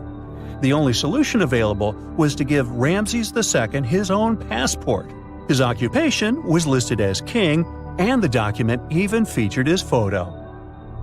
Most mummies aren't necessarily known for having the most hydrated skin. But that of an ancient woman, also known as Lady Di, proves otherwise. No, not that Lady Di. This wealthy lady from ancient times was discovered in an ornate tomb in 1971, and she looked fabulous, if we can say so about a mummy. Thanks to the special conditions in her tomb, like the moisture in the environment and the lack of oxygen, her body was almost perfectly preserved. Her skin was soft, her hair was on point, and she was still flexible. The museum that now proudly displays her mummy also shows a ton of fancy items that were buried with her, like dinnerware and musical instruments. Archaeologists investigated the mummy further and discovered that she passed away from a heart attack at around 50 years old. Even though it hasn't been around for over 2,000 years, Lady Di is still making history. The mummy of Otzi the Iceman was discovered in the Alps in 1991. Austrian authorities initially thought he was a modern mountaineer because he was so well preserved. Turns out, he was actually from the Copper Age. He was found in a mountain pass over 10,000 feet above sea level. Through studying his mummy, we've learned so much about life in Copper Age Europe. For example, we know that he was a native of Central Europe and enjoyed eating meat. He also suffered from arthritis, narrowing arteries, and intestinal problems. But he likely used acupuncture and medicinal herbs to treat these conditions. And apparently, he was pretty handy with tools. He sharpened them just days before his untimely demise. Who knows if he was expecting trouble or just getting ready for some routine work. Now, King Tut and his story is most likely the one that made all mummies famous. This pharaoh passed away at the young age of 19, more than 3,000 years ago. But his mummy is still one of the most well-known in the world. When his tomb was opened in 1922, people went wild because it was still intact, unlike many other royal tombs. It had some seriously blinged-out coffins, including one made of solid gold. Not only did Tut's tomb give us a glimpse into ancient Egyptian history, but his mummy also taught us a lot about the time he lived in. DNA analysis helped identify his parents and revealed that the pharaoh had a rare bone disorder that might have made walking a bit tough. Now, Ginger is most likely one of the coolest mummies you'll ever hear about. He's like a time traveler from 5,000 years ago who's still looking fly with his golden hair and perfectly preserved nails. Ginger was discovered in Egypt and is believed to be the earliest known mummified body. Before people even knew about mummification, they used to place bodies in shallow graves in the hot, dry sand. And since the sand absorbed all the water, bacteria couldn't reproduce and the body was preserved naturally. Now, scientists are not sure if Ginger's preservation was intentional or not, but since he was buried with some pottery vessels, it's likely that whoever buried him knew some serious preservation techniques. If you want to meet Ginger in person, he's currently chilling at the British Museum. One Dutch art collector bought a statue from Asia and ended up finding a weird discovery. The statue contained a mummy hidden inside. Unfortunately, the body was too fragile to move, so they had to leave it there. The coolest part is that this mummy is over 1,000 years old and was on display for 200 years before being encased in the statue. When scientists did a CT scan, they found out that the mummy was filled with paper scraps covered in writings. Experts think he might have done this thing called self-mummification, which is a pretty intense process involving a special diet and tea that makes your body less prone to bacteria. Only a few people could handle this ritual, and those who managed to do that were seriously respected. No other Egyptian queen has baffled scientists and historians like the stunning Nefertiti. Based on her statues, she was known for her slender neck, wide eyes, and high cheekbones. Her name translates to "the beautiful woman has come." Talk about living up to your name, huh? Even though she wasn't a pharaoh herself, Nefertiti still managed to leave a lasting impression. Written records suggest that, as a wife and queen, she held an incredibly influential role. Because of her power, she was indeed admired, but she also managed to make quite a lot of enemies throughout her life. She was also related to King Tut, but not biologically. Rather, she was his stepmother. So far, locals have yet to identify her mummy, but that may soon change. A local Egyptologist who has been busy excavating tombs in the Valley of the Kings has found two mummies that he believes could be Nefertiti and her daughter. According to specialists, we may soon finally get a definitive answer about the identity of these two mummies. And if one of them does turn out to be Nefertiti, we could be in for a real treat. DNA analysis and CT scans of the mummy could give us the most complete and accurate image of the queen that we've ever seen. It's crazy to think that we've only scratched the surface of what lies beneath modern-day Egypt. Nefertiti ruled during a time of great power and prosperity in Egypt, but unfortunately passed away in a period of social turmoil, leading to her gravesite being lost. Now, where's my mummy? Unlike many other ancient Egyptian burial grounds, King Tutankhamun's tomb stayed hidden and free of unwanted thieves for 3,000 years. One reason was that the tomb was smaller than average and tucked away in a place called the Valley of the Kings. This area was already being extensively explored by the time they stumbled upon Tut's spot. The entrance was all covered in debris from building a nearby tomb, which must have also helped keep it a secret. There were also zero writings or signs on the outside of the tomb. Time passing also played a part in keeping it in amazing shape until the 1920s, when a man named Howard Carter finally made it in. But was Carter that big of a hero? Some recent findings say he might have been sneakier than initially thought. People used to think Carter wasn't just a glorified treasure hunter, he was a true archaeologist. Before Tut, he had been on a relentless quest for Egyptian artifacts. He discovered his interest in these unusual objects when he was a child, and soon started drawing the sculptures and inscriptions that were found in ancient tombs. After stumbling upon the remains of King Tut, Carter spent a decade recording and processing all sorts of objects, like golden thrones, chariots, and statues from Tut's tomb, shipping them down the Nile to Egypt's museum in Cairo. Well, at least that was the official story. More recent discoveries claim that not all of the objects made it to Egyptian officials. A secret letter seems to uncover Carter's little 10 for them, 1 for me policy. The letter in question was sent to Sir Alan Gardiner, a philologist and friend of Carter's, dated from 1922. In these writings, Carter mentioned having found the tomb and was asking his buddy for some advice.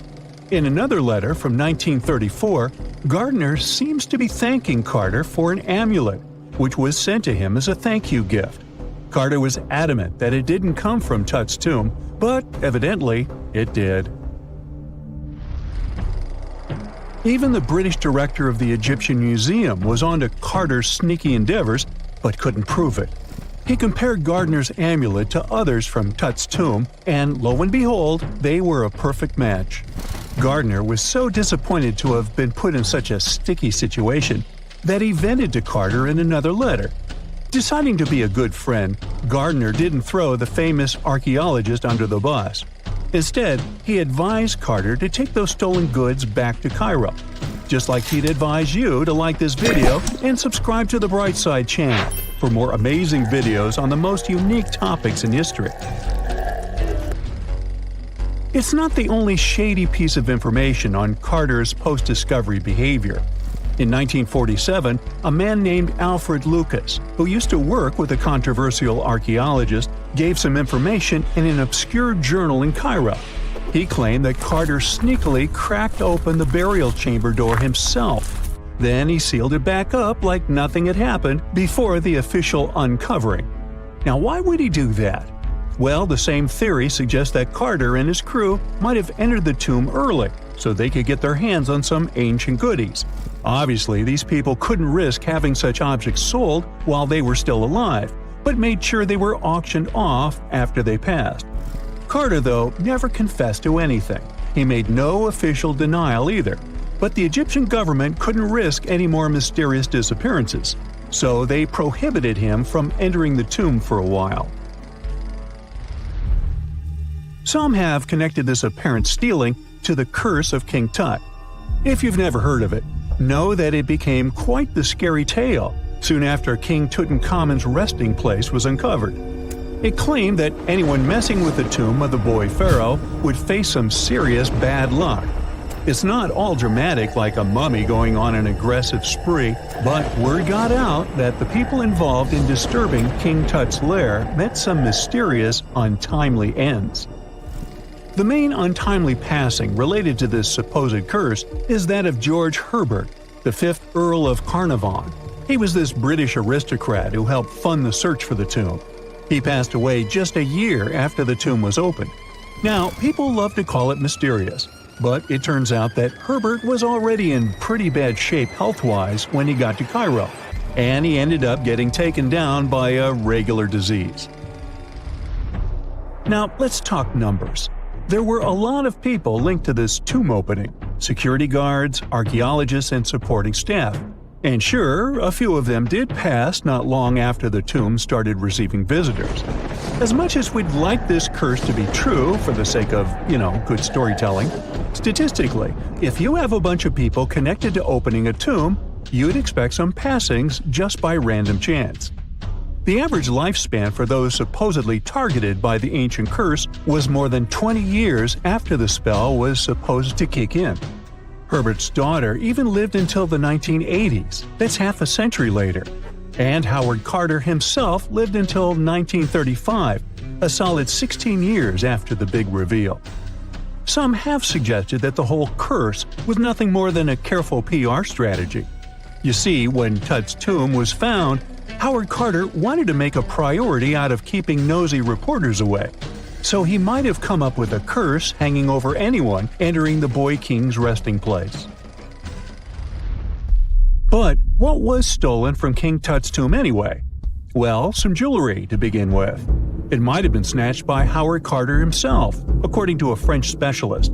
He did some intensive research by looking at old pictures taken from inside the tomb back in the 1920s. He compared those images to various objects from museums and auction houses. He soon started to piece together the whereabouts of some of Tut's jewelry. First up, there's this collar that used to be on Tut's chest. It was all broken into pieces, and some parts went via Carter to the Nelson Atkins Museum in Missouri. Meanwhile, other bits ended up on a necklace owned by some unnamed people who tried to sell it in 2015 but failed. Even the Nelson Atkins Museum agrees, as they've confirmed the information on their website. Then there's a headdress piece. Some beads from it that once belonged to Tut apparently got stolen by Carter too. They were also strung into a necklace and are now being held at the St. Louis Art Museum. Another fancy collar made out of glazed ceramic magic spent some time at the Met, far away in New York. Thankfully, it was sent back to Egypt a bit over a decade ago. This seems to have been, as you'd expect by now, also stolen by Carter. Missing artifacts aside, King Tut still gave a ton of amazing objects that helped us learn more about this incredible ancient culture. Starting with the famous burial mask. It's this massive 21-inch gold art piece with semi-precious stones and glass paste. It weighs 22 pounds and showcases the boy pharaoh with a long beard and a headdress with a cobra and vulture. On the back, there's this spell from an important ancient Egyptian spiritual book that's supposed to make sure it works just as well in the afterlife. Tut was also apparently a board game enthusiast. They found 4 board games in his tomb, some made of ivory. Archaeologists also found a pair of gold sandals, though you'd imagine they were more for show than for comfort. In fact, the pharaoh probably never wore them in his lifetime. Now, speaking of fashion items, it turns out Tut was quite the fancy ruler. They even found a mannequin in his tomb that was used to pick out, adjust, and store his outfits and jewelry. The boy king seemed to have also enjoyed some music, based on the 2 trumpets historians found in his tomb. Though they were played back in 1935 in a BBC broadcast, the instruments are today considered too fragile to be maneuvered. Ever since Plato wrote about the allegory of Atlantis, humanity has been fascinated with the possibility of the discovery of a thriving underwater civilization. Fancy joining me on a trip to a few historic underwater sites? Let's see what we can find out about ancient civilizations. The first one on our list is what is being called the underwater Stonehenge. Scientists have recently discovered a mysterious pile of cairns that stretch for miles under the shimmering waters of Lake Constance at the borders of Switzerland, Germany, and Austria. Archaeologists began to explore the site back in 2015, and they haven't been able to understand yet what it was actually used for. What they do know is that there is a 12-mile line of 170 human-made stone cairns under Lake Constance. Scientists say this was most likely the result of a combined work of several villages.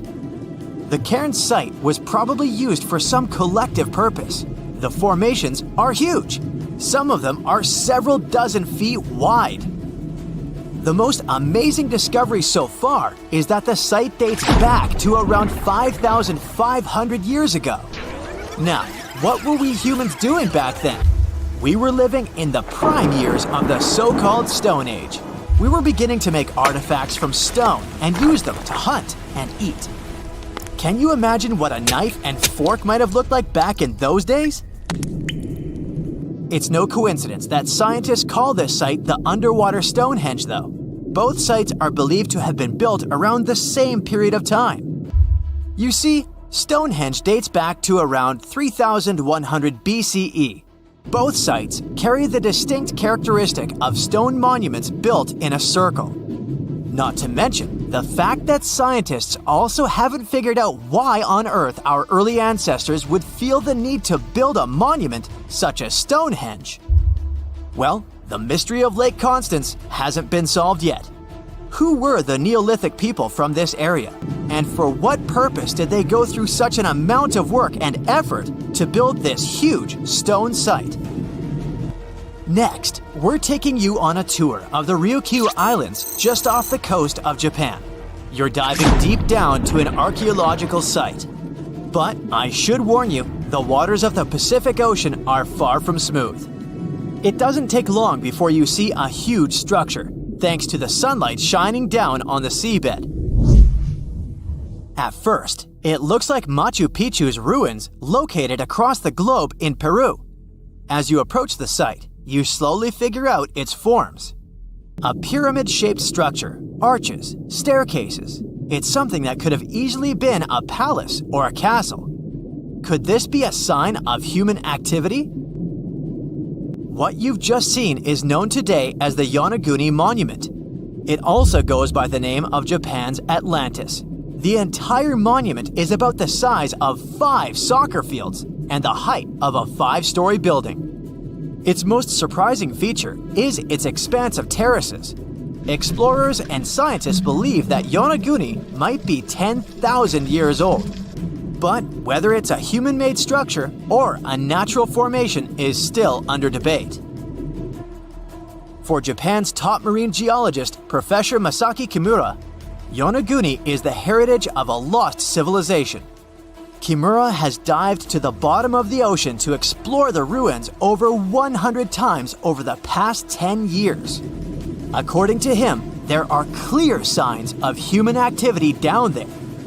On the monument's surface, there is a triangle-shaped concave that is a historical symbol of water fountains in the region. There's also a giant turtle carved on the eastern side of the structure. And, according to Kimura, turtles have an important cultural meaning. Several pieces of stone tools have been recovered from the site. Their estimated age is around 10,000 years. However, not all scientists support this theory. For many, Yonaguni is the result of thousands of years of erosion. The fact that the monument is composed of one massive rock leads them to believe it's not human-made. The defined edges and flat surfaces resemble a natural formation in Northern Ireland, known as the Giant's Causeway. The basalt columns look like the ruins of a palace, but they're actually the result of volcanic activity in the region. Now, you're flying to the coast of Greece, 4 hours away from Athens. More specifically, you're in the Peloponnese Peninsula. You dust off an old snorkel and head for a free dive on a bright sunny day. Sometime into the dive, you start noticing patterns on a seabed. 13 feet below the surface, outlines of familiar objects start to appear, one by one. As you continue swimming, what looks like the outline of an entire city emerges in front of your eyes. Are you wondering how water could have taken the whole city? Rocks are perfectly aligned into what appears to be the foundation of a building. This is Pavlo Petri, an ancient city you've probably heard about for the first time. It was discovered by Nicholas Fleming, a British oceanographer, when he was on vacation in Greece. He had heard rumors about Pavlo Petri's existence and indeed found several artifacts on the seafloor. He went back to the area a year later with the team. They found a site filled with pots, storage vessels, and tools. A kernstone, for instance, is a tool used for grinding grains and turning them into flour. Multiple amphoras indicate that this settlement dates back to the Bronze Age, 5,500 years ago, when people started living in towns. The settlement is believed to have existed for over 2,400 years. Today, Pavlo Petri is considered the oldest submerged town ever discovered, and what's impressive is that it wasn't a simple village. It was a vibrant port city with stone buildings, a marketplace, streets, and even squares. The next stop on our voyage is one of today's most famous underwater cities that has been turned into an archaeological park. The city of Port Royal in Jamaica exists only below the surface, but in 1692 it was one of the wealthiest cities in the Western Hemisphere. Port Royal was the center of the British Empire at the time and an important trade city that attracted people from all over the region. It was also home to real-life pirates of the Caribbean. On the morning of June 7, 1692, the people of Port Royal met a different fate than they had probably expected. The city woke up shaking. People were thrown out of their beds by the power of a massive earthquake, ranking 7.5 on a Richter scale. One survivor said he had seen Earth opening up and swallowing the whole town. What he said could be true, as the city was mainly built on sand. The ground swallowed buildings, roads, you name it. geysers erupted, and finally, waves as big as 10-story buildings hit the city.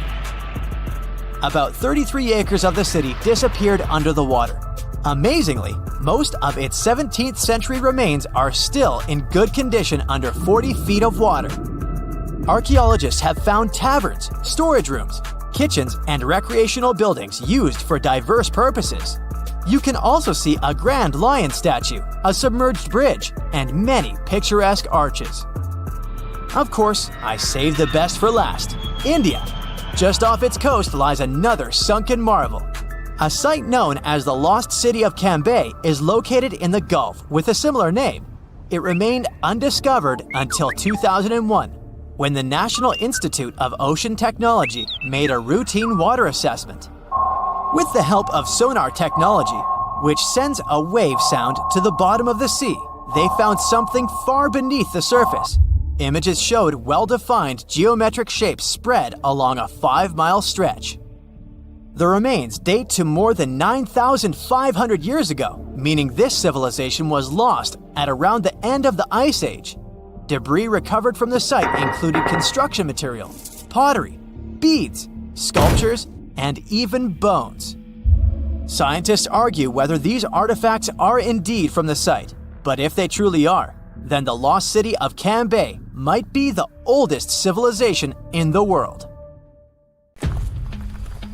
They finally did it. After 300 years of searching, archaeologists pinned down the location of the lost land of the White Jaguar, the city of Maya hidden in the wild jungles of Mexico. It all kicked off back in the 1500s with the Lacandon Maya. These guys were some super tough survivors who just didn't quit. When their main capital, Lacamtun, fell to the Spanish in 1586, most people would have called it game over, but not the Lacandon. Nope, they packed up, headed deeper into the rainforest, and built their last stronghold, Sakbalan. It was a hidden fortress of stone temples, twisty jungle trails, and howler monkeys acting like noisy little guards. For over 100 years, the Lacandon managed to keep their traditions alive there, far from European control. Then, in 1695, history came crashing in. A Spanish friar named Diego de Ribas stumbled into Sakbalan. And yeah, that was basically the beginning of the end.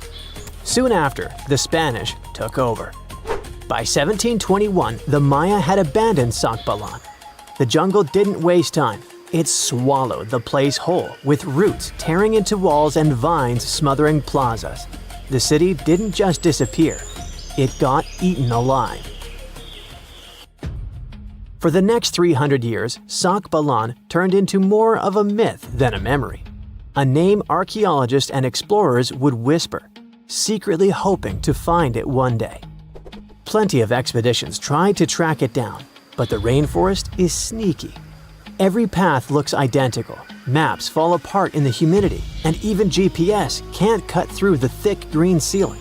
It was like looking for a needle in a haystack, except the haystack was alive, covered in thorns, and yeah, crawling with jaguars that would happily make you lunch.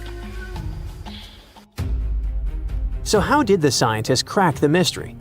One word: a letter from the 17th century. The letter by Diego de Ribas described all the routes, rivers, and trails leading to Sakbalan. It showed in every detail the journey of the soldiers who walked 4 days to the Lacandon River after leaving Sakbalan.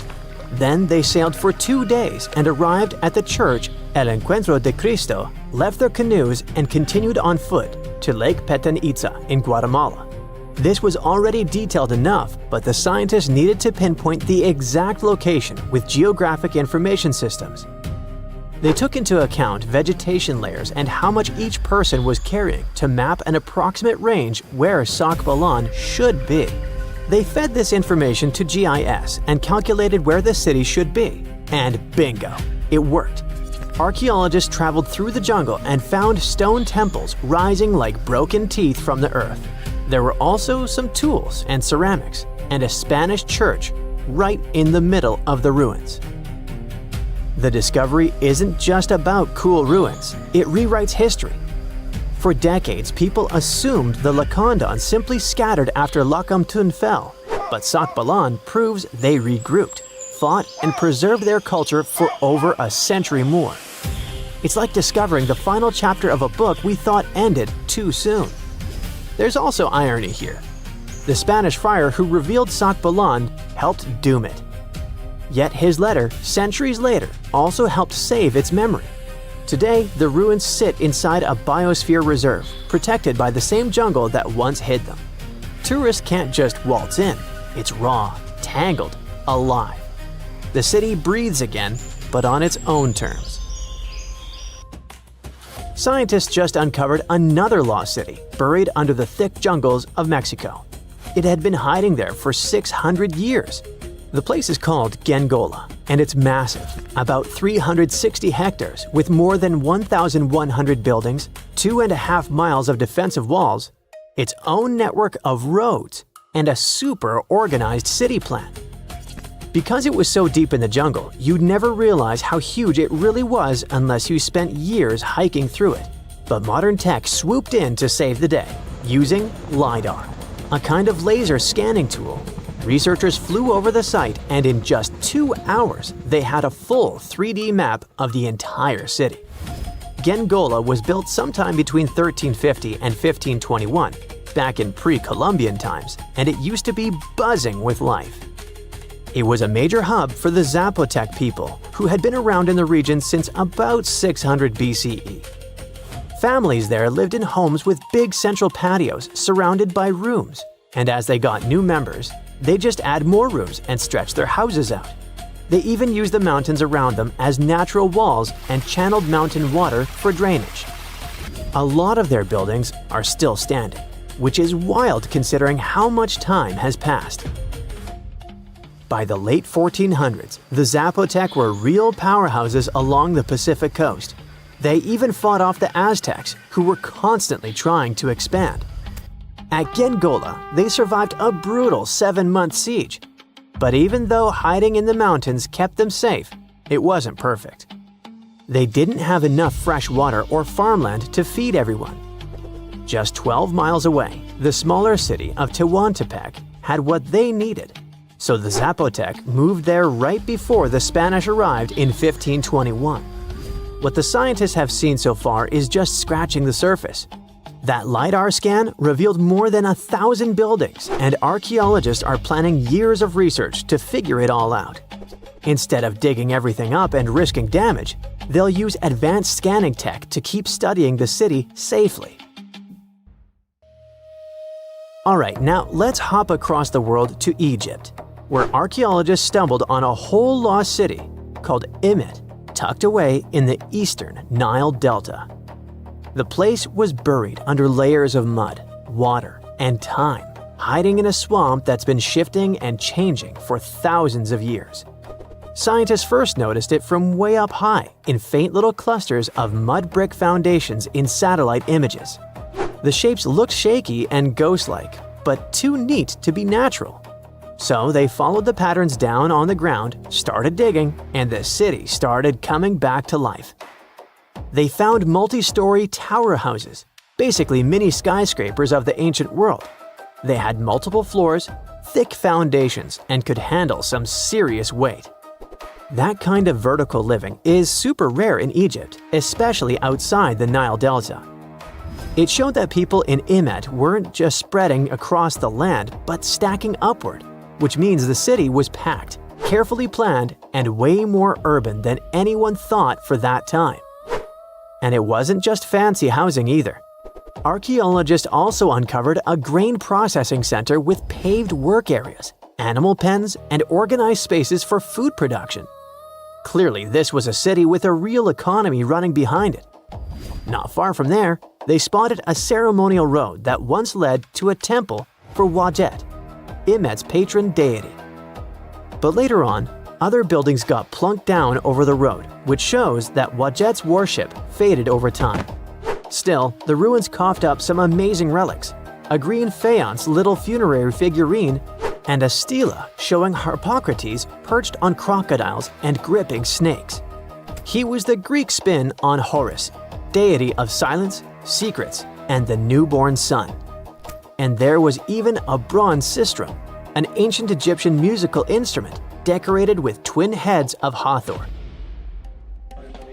Turns out, Imet was active from around the 4th century BCE onward, stretching from Egypt's late period into the Roman era. Its location along trade routes made it a magnet for merchants and pilgrims visiting Wajet's temple. So it wasn't just hanging on, it was thriving, connecting, trading, and adapting with the times. And this isn't just another dusty ruin.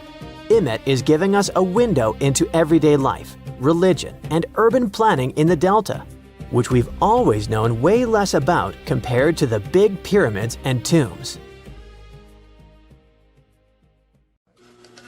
How much time passed between the inventions of the first computer and the appearance of the modern one? The first electronic computer in history is the ENIAC, Electronic Numerical Integrator and Computer.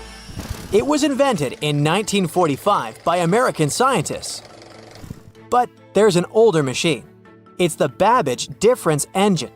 English engineer Charles Babbage built it in 1822. This means more than 200 years have passed since the first computer, and we would have thought so if, at the beginning of the 20th century, divers hadn't discovered a computer more than 2,000 years old. In 1900, a group of divers searched for sea sponges in the Mediterranean Sea between the island of Crete and mainland Greece. But instead of sponges, they found sunken treasure ships. It was one of the most significant archaeological finds of that time. At the bottom were Greek marble sculptures and many other artifacts. Among them, divers found a strange piece of stone the size of a large book. They ignored it and put it with other finds in the museum. A few months later, archaeologists began to study the block and discovered that a strange object with bronze gears was hidden inside it. This shocked all scientists because, according to historical data, such things could not exist in ancient Greece. The technologies of that time were not so developed. Scientists started studying this object and realized they had no idea what it was. They called it the Antikythera mechanism, and they had been trying to unravel its purpose for over 100 years. The fragility of the object added complexity. It had been underwater for a millennia. Its internal instruments were damaged, and when scientists touched them, they fell apart. Over many years of research, the object has split into 82 fragments, becoming a real puzzle for scientists worldwide. They found out that it was a machine designed for astronomical calculations. With the help of X-rays, computer tomography, and virtual modeling, people could partially recreate the image of the mechanism. It was a complex structure consisting of 30 rotating gears that turned the dial. The whole mechanism was set in motion with a hand crank. All this was necessary for the ancient Greeks to track the positions of the moon and the sun and calculate the time of eclipses and the Olympic Games. It's as if Silicon Valley was in ancient Greece and the best minds united to create a revolutionary startup. The Antikythera mechanism showed that people in the distant past had excellent knowledge of astronomy and technologies for studying the starry sky. Considering that time, it was not just a machine, but a supercomputer. People entered data into it and got the result after the complex calculations it performed. In 2016, scientists found an inscription on the device containing more than 3,000 symbols. It was something like a manual for use. The text had information about eclipse colors, celestial body movement, and astrological predictions. It was like a reference list of all the events that happened to the planets in the sky. The Greeks realized that all astronomical bodies in the starry sky moved along the same routes. That is, they had orbits close to the plane of motion of our planet around the sun. Ancient astronomers couldn't calculate the path of their movement, so they created the Antikythera mechanism. This was one of its main functions. The researchers found confirmation of this version in the words of the Roman lawyer Cicero. In one of his quotes, there was a mention of a computing machine created by mathematician Archimedes. According to Cicero, The machine could depict the movement of 5 stars called wanderers. At that time, people called celestial bodies that way.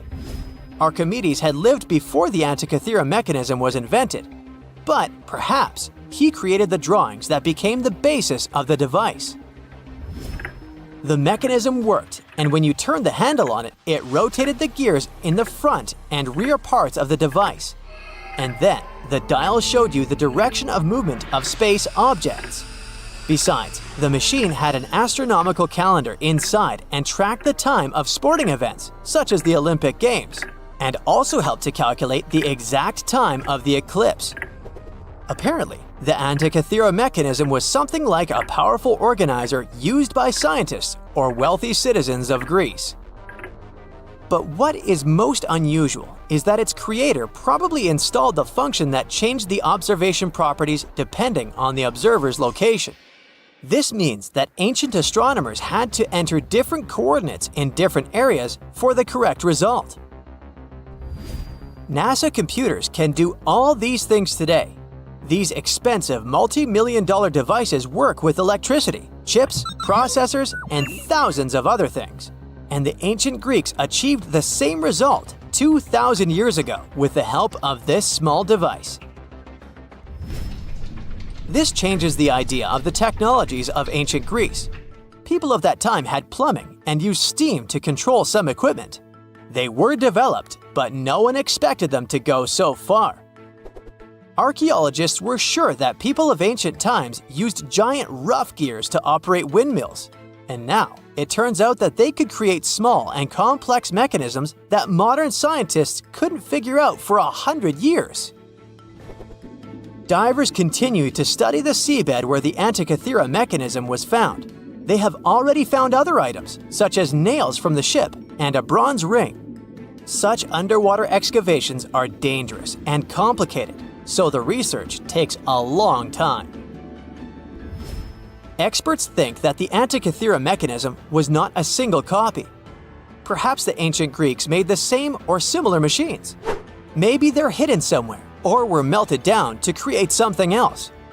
In those days, bronze was a costly metal, so when ancient astronomical computers broke down, people could melt them and sell the metal.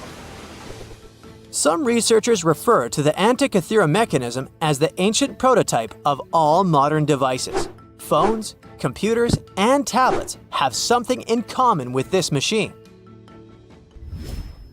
By the way, have you heard of the odometer device? This device tracks the distance traveled by car or other means of transport. Nowadays, odometers are digital, but this technology used to be mechanical, and the ancient Greeks were the first to invent it. According to some records, Archimedes might have created it. The Roman later adopted this device for use during long journeys to aid in road construction. The ancient Greeks were the first to attempt to understand the rules of geometry. The Babylonians and Egyptians used geometry in different spheres of life. However, the Greeks decided to use logical reasoning to establish the rules and formulas that we still use today. Archimedes observed that when a solid object was immersed in water, it displaced a mass of water equal to the volume of the object. Have you heard of the Hippocratic Oath? This document is read aloud by all doctors before they start practicing medicine. For us, concepts such as confidentiality between a doctor and a patient seem commonplace, as well as a doctor's duty to always try to cure and save people's lives. But all of this was invented by ancient Greek Hippocrates. In addition to the famous oath, he was one of the first to make a scientific leap in medicine. In ancient times, people viewed illnesses as punishment for bad deeds. But Hippocrates discovered that diseases were natural and that the human body could react differently to them. This may seem obvious now, but the ancient Greeks reached this conclusion in 460 BCE. Aristotle was the first to suggest that our planet is a sphere, and thanks to him, we enjoy movies, TV series, and performances. The ancient Greeks invented theater in the form we know it today. Aristotle wrote the first rules of drama in history, which guide directors and screenwriters on how to keep the viewer's attention. Greek writers created plays in various genres, including tragedies, satires, and comedies. All of this contributed to the formation of Western culture, and that's why many directors enjoy staging ancient plays. And this is only a small part of what the Greeks invented. Therefore, it's quite logical that they were able to create the Antikythera mechanism.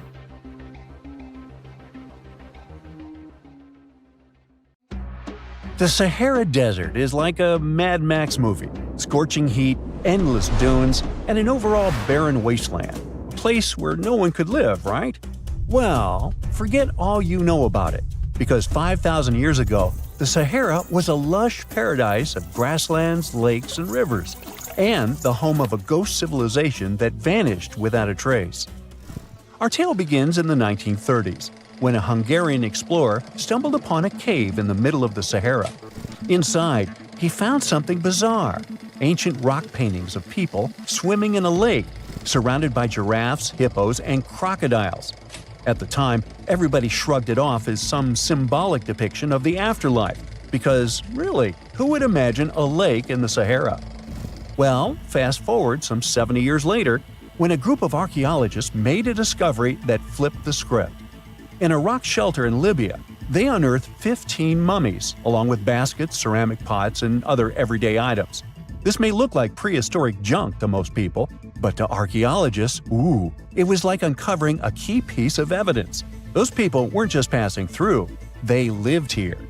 You see, those weren't just any mummies. They were some of the oldest naturally mummified humans ever found, dating back over 7,000 years. Take that, Egypt. 2 of them still had readable DNA, preserved thanks to a rare natural mummification process, almost a miracle considering the Sahara's climate's ability to turn everything into, well, beef jerky. Scientists struggled to understand where those mummies came from for a while, because the mitochondrial DNA they recovered was not helpful at all. But thanks to scientific progress, they eventually managed to do a full genome analysis that revealed some weird secrets.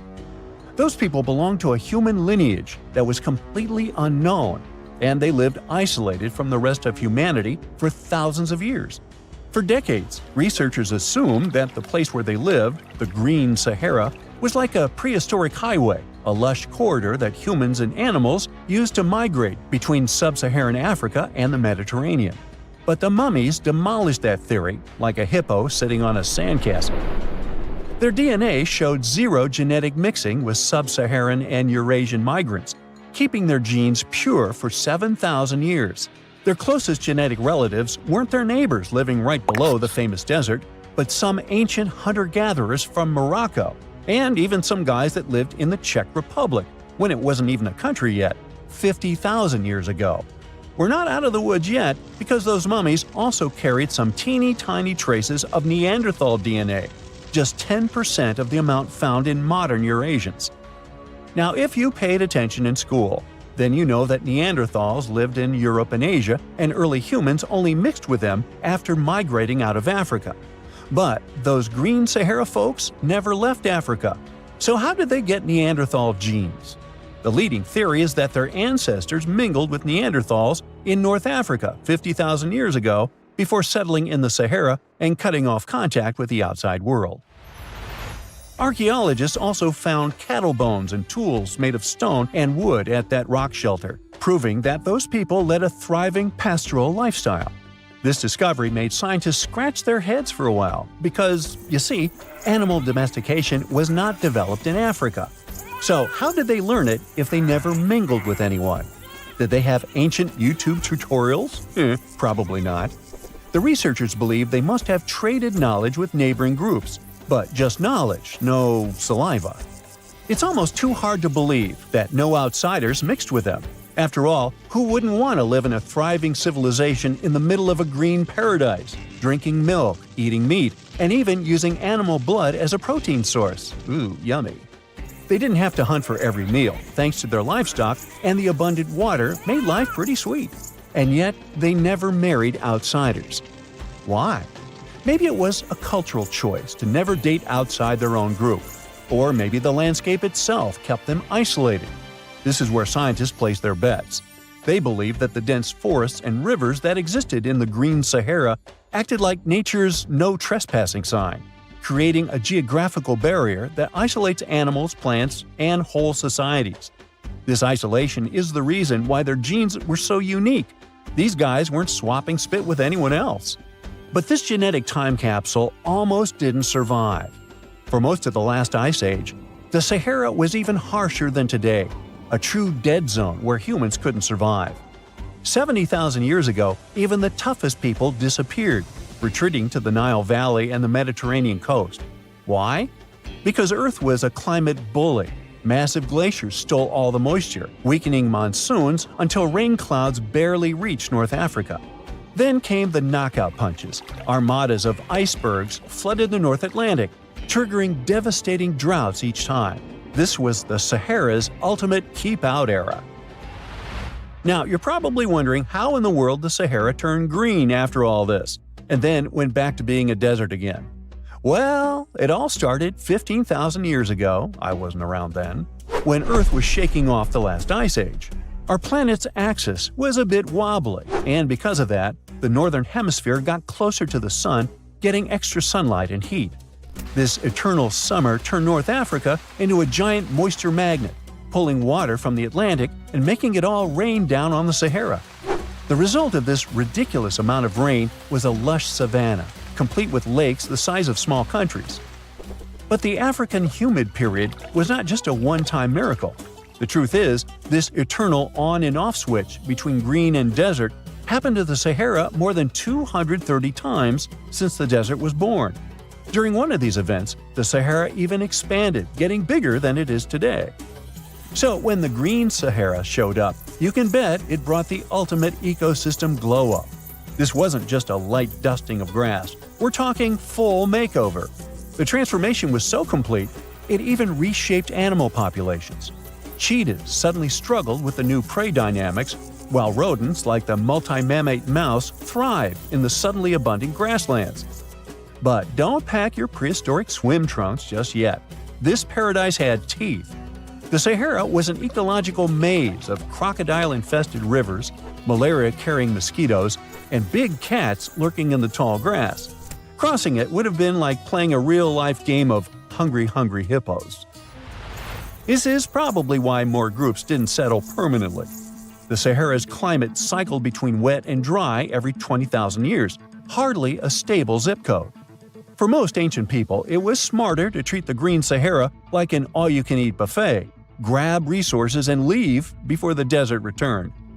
Still, this Green Sahara period lasted for 10,000 years, giving our mystery shepherds plenty of time to thrive. But around 5,000 years ago, Earth's axis shifted again, the rains moved away, and the Sahara dried up faster than a puddle in July. As the desert returned, the shepherds from the Green Sahara had no choice but to pack up their livestock and leave. Some researchers believe they migrated toward the Nile, laying the groundwork for ancient Egypt, so I guess their legacy lives on. Besides, their pure lineage may be extinct by now, but some faint genes of the mummies can still be found in the people that live in North Africa today. But the introvert mummies were not the only ones using the Green Sahara as an Airbnb. They actually had neighbors just around the corner, in a lakeside village in Niger to be exact. Those people thrived for 5,000 years and left behind the oldest Sahara Desert cemetery, including a man buried in a turtle shell, a grinning Halloween man with filed teeth, and a heartbreaking family embrace frozen in time, victims of the very waters that sustained them. Eventually, those people disappeared too, just like it happened to our antisocial friends. This proves that this desert outsmarts everyone, with a landscape that gives paradise with one hand and takes it away with the other. You're digging in Egypt's famous Saqqara necropolis, also known as the ultimate VIP graveyard for pharaohs, when suddenly you find a giant pink door hiding something no one knew existed.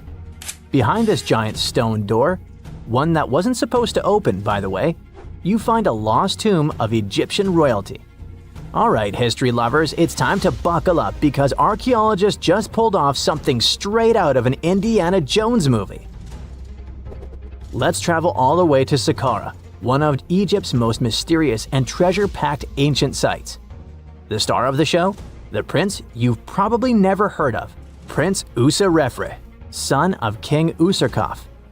No one important, just, the founder of Egypt's 5th dynasty. No big deal. But the way his tomb was discovered… It all started with a massive door, made of pink granite, no less. But this isn't just a regular stone slab. This thing is about 14 to 15 feet tall and 4 feet wide. A giraffe could easily walk through it. This door is also definitely heavier than your neighbor's SUV. But here's the twist. It wasn't a real door. It was a false door, a symbolic gateway meant to allow the spirit of the deceased to pass between the world of the living and the afterlife. Normally, that's where the story ends. After all, false doors are common in tombs. But this one was extra special. You see, false doors were usually made out of limestone, which was pretty common and found everywhere in Egypt.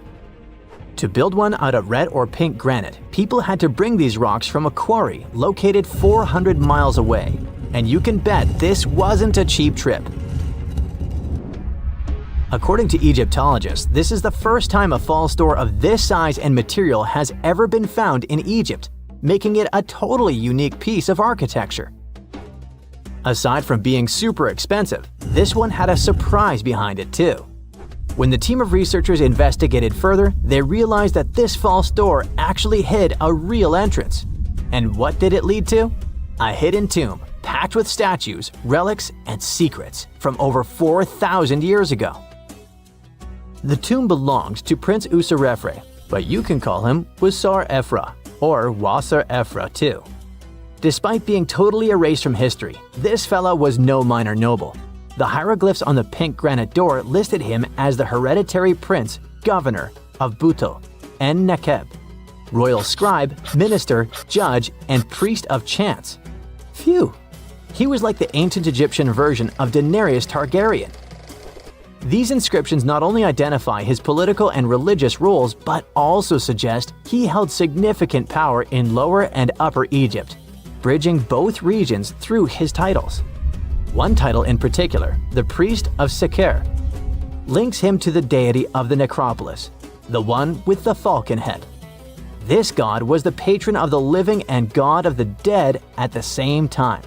So I guess the Forgotten Prince was sort of a big deal, considering that his tomb was placed in such a prestigious location within Saqqara.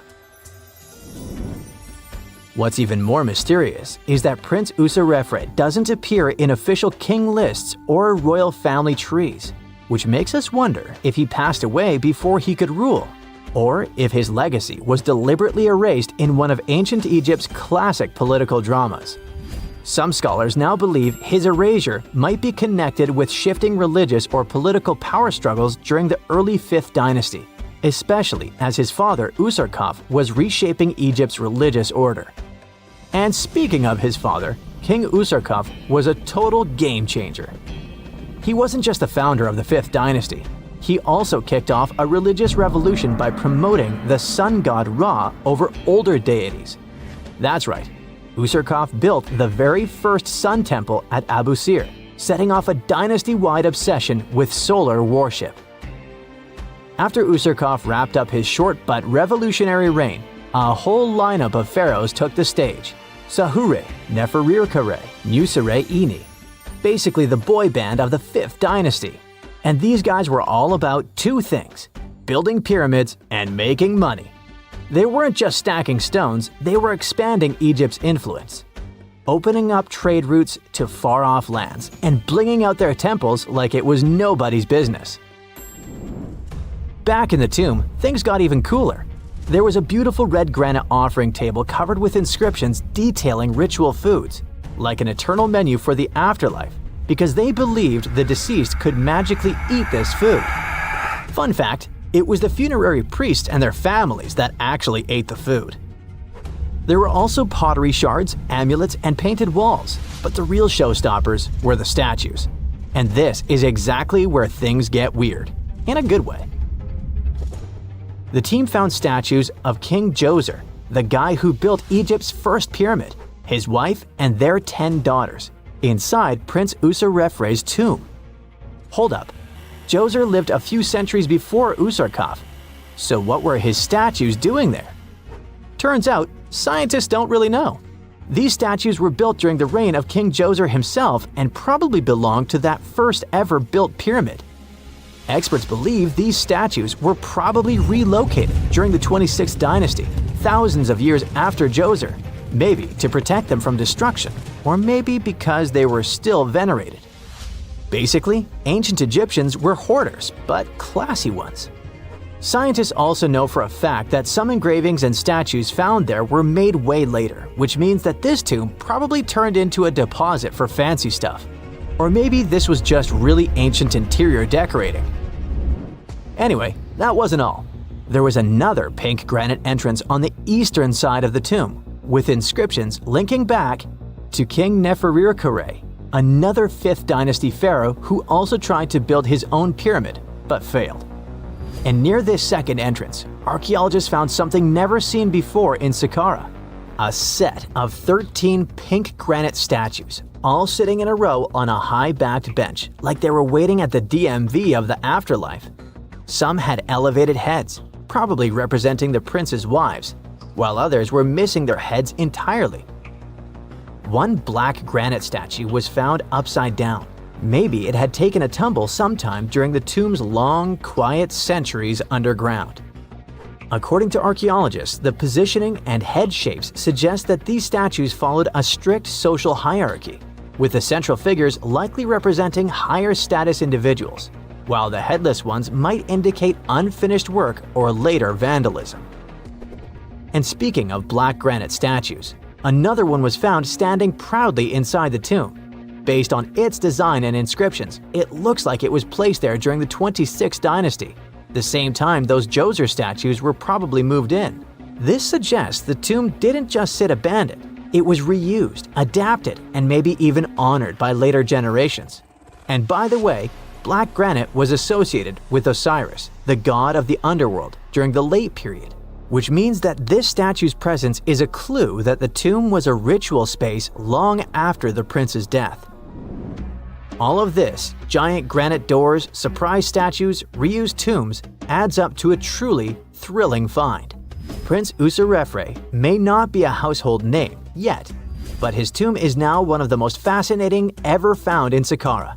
It tells a story not just of the Old Kingdom, but of how ancient Egyptians kept connecting to their past, even thousands of years later.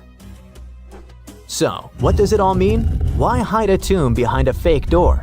Why pack it with statues from different eras? And who exactly was Prince Usarkov? These are the kinds of mysteries that keep archaeologists digging and keep the rest of us fascinated. In the end, this discovery isn't just about one tomb, it's about how much is still waiting beneath the sands of Egypt. As more gets uncovered, we're reminded again and again that ancient history isn't gone.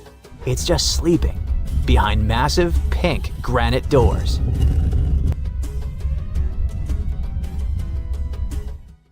Scientists have discovered a never-before-seen pyramid immersed in the sands of Judea. After a little digging, they discovered that it held treasures that had been untouched for over 2 millennia and historical secrets that we can only now access.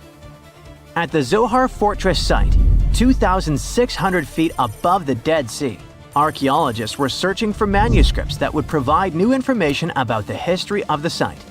The excavation was originally part of a long-standing campaign launched by the authorities. Its goal was to protect the sites from looting and unauthorized excavations. What they didn't expect was to find a pyramid-shaped structure built on top of a hill, made of hand-cut stones, each weighing hundreds of pounds. At first, the experts thought it was just a tomb, but they soon noticed the shape of the original walls and understood that the mound was a construction. They immediately realized that someone had dug into the top of the structure, probably looters who had spotted something valuable there. Luckily, most of the structure was still buried in sand, so the most valuable finds were hidden from sight.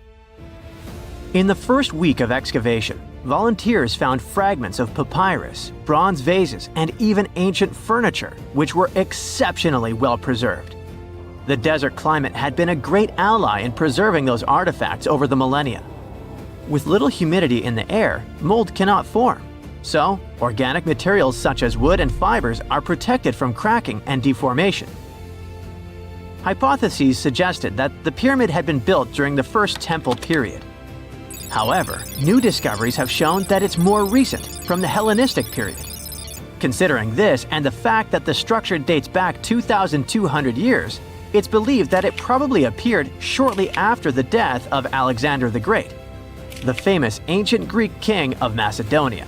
At that time, his generals divided the former Seleucid Empire. Ptolemy took control of Egypt and the surrounding regions, including the Dead Sea area, while Seleucus took control of the north, which is now part of the Middle East. It's still not known for sure whether the pyramid was built under the rule of the Ptolemaics or the Seleucids. Both Ptolemaic coins and coins from the Seleucid kingdom have been found at the site. Even so, many scholars believe it was built when the region was under Ptolemaic control. Evidence also suggests that the building, despite its longevity, collapsed at some point. But that's not why it was abandoned by the ancient Egyptians, which begs the question of what purpose it was built for. Some believe it was used as a tomb due to its picturesque location on top of a hill. Others believed it may have served as a historical monument. However, one of the strongest theories is that the pyramid was a guard tower, protecting an important trade route along which salt and bitumen resources from the Dead Sea were transported to coastal ports. They also believe it may have been used by Ptolemaic officials to collect taxes from travelers. It would be something equivalent to our modern-day toll booths, or even port inspection agencies. Although the contents of the papyrus documents remain a mystery, it seems very likely they were written using the Greek alphabet, and some experts believe that they may have been tax documents, which would make perfect sense, given the theory that the pyramid was a guard tower. The team calls it a fascinating historical mystery that the dig is helping to unravel, but the find is just a grain of sand in an entire desert. The dig is part of a larger project that's been going on for a long time, and in the last 8 years alone, it has scanned 111 miles of desert cliffs and identified approximately 900 caves within that radius. Using rappelling equipment, advanced technology, and specialized documentation methods, archaeologists discovered thousands of rare items, such as hidden scrolls, woodworking tools, carpets, leather goods, and even treasures. For them, the Judean desert is an ancient vault just waiting to be opened to reveal its secrets. A few years before they found the mysterious pyramid, they discovered a cave that had served as a refuge for Jewish rebels almost 1,900 years ago. The site was about 262 feet from the top of a cliff, and because of its difficult access, it hadn't been explored yet. Inside, they found previously unpublished fragments of the Dead Sea Scrolls that contained religious passages written in Greek. 11 lines of text were reconstructed thanks to the good condition of the papyri. So, scientists were able to identify their etymological content. Probably the best thing, there was no problem with preservation. Thanks to the dry and hot conditions of the desert, the artifacts were in impeccable condition. And there were other historical treasures there. The teams found rare coins, a partially mummified skeleton over 6,000 years old, with skin, tendons, and even strands of hair. There was also a giant basket made of plant fibers, considered the oldest in the world, more than 10,000 years old. With a capacity of up to 26 gallons, it was made about 1,000 years before the invention of ceramics. Speaking of historical treasures, there's another one that has caught the attention of the scientific community. A small piece of fabric that is around 3,800 years old. But it's more than just simple fabric. Dyed with the rare scarlet paint mentioned many times in ancient religious texts, this find is the oldest known evidence of fabric painted with a dye made from insects known as scarlet worms. This is where the intense red hue comes from. It was a highly valued color, like royal blue and purple, because those insects lived in oak trees and could only be harvested for a short period during the year. So, those dyes were reserved for sacred fabrics, such as priests' clothes, marking status and religious importance. And although this discovery had great significance for archaeology, its size was actually tiny, measuring less than 1 inch. The fragment was discovered in 2016 during excavations in the so-called Cave of Skulls, but it's not known exactly how this fabric got there. According to experts, it's evidence that people knew how to dye wool fibers already 3,800 years ago or so. It also provides us with proof that the ancient textile industry already used animals at about the same time people began to create written sources. Fabrics painted using this type of dye were recorded in more recent periods. But what makes this piece really special is the fact that it is much older than any other.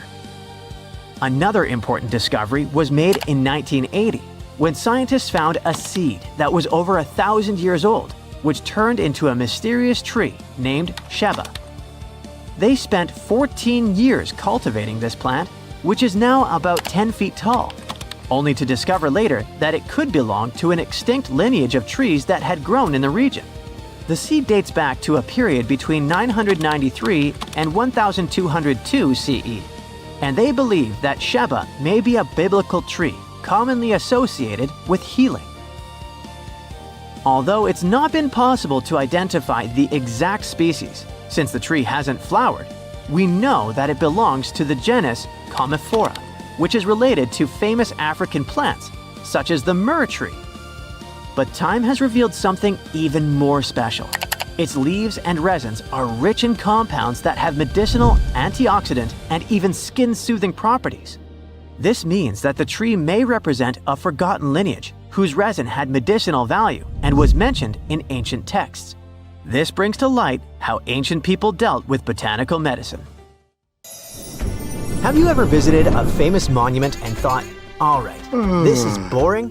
While you were up on the Eiffel Tower yawning at the view, another landmark in Paris was pulling off the ultimate plot twist.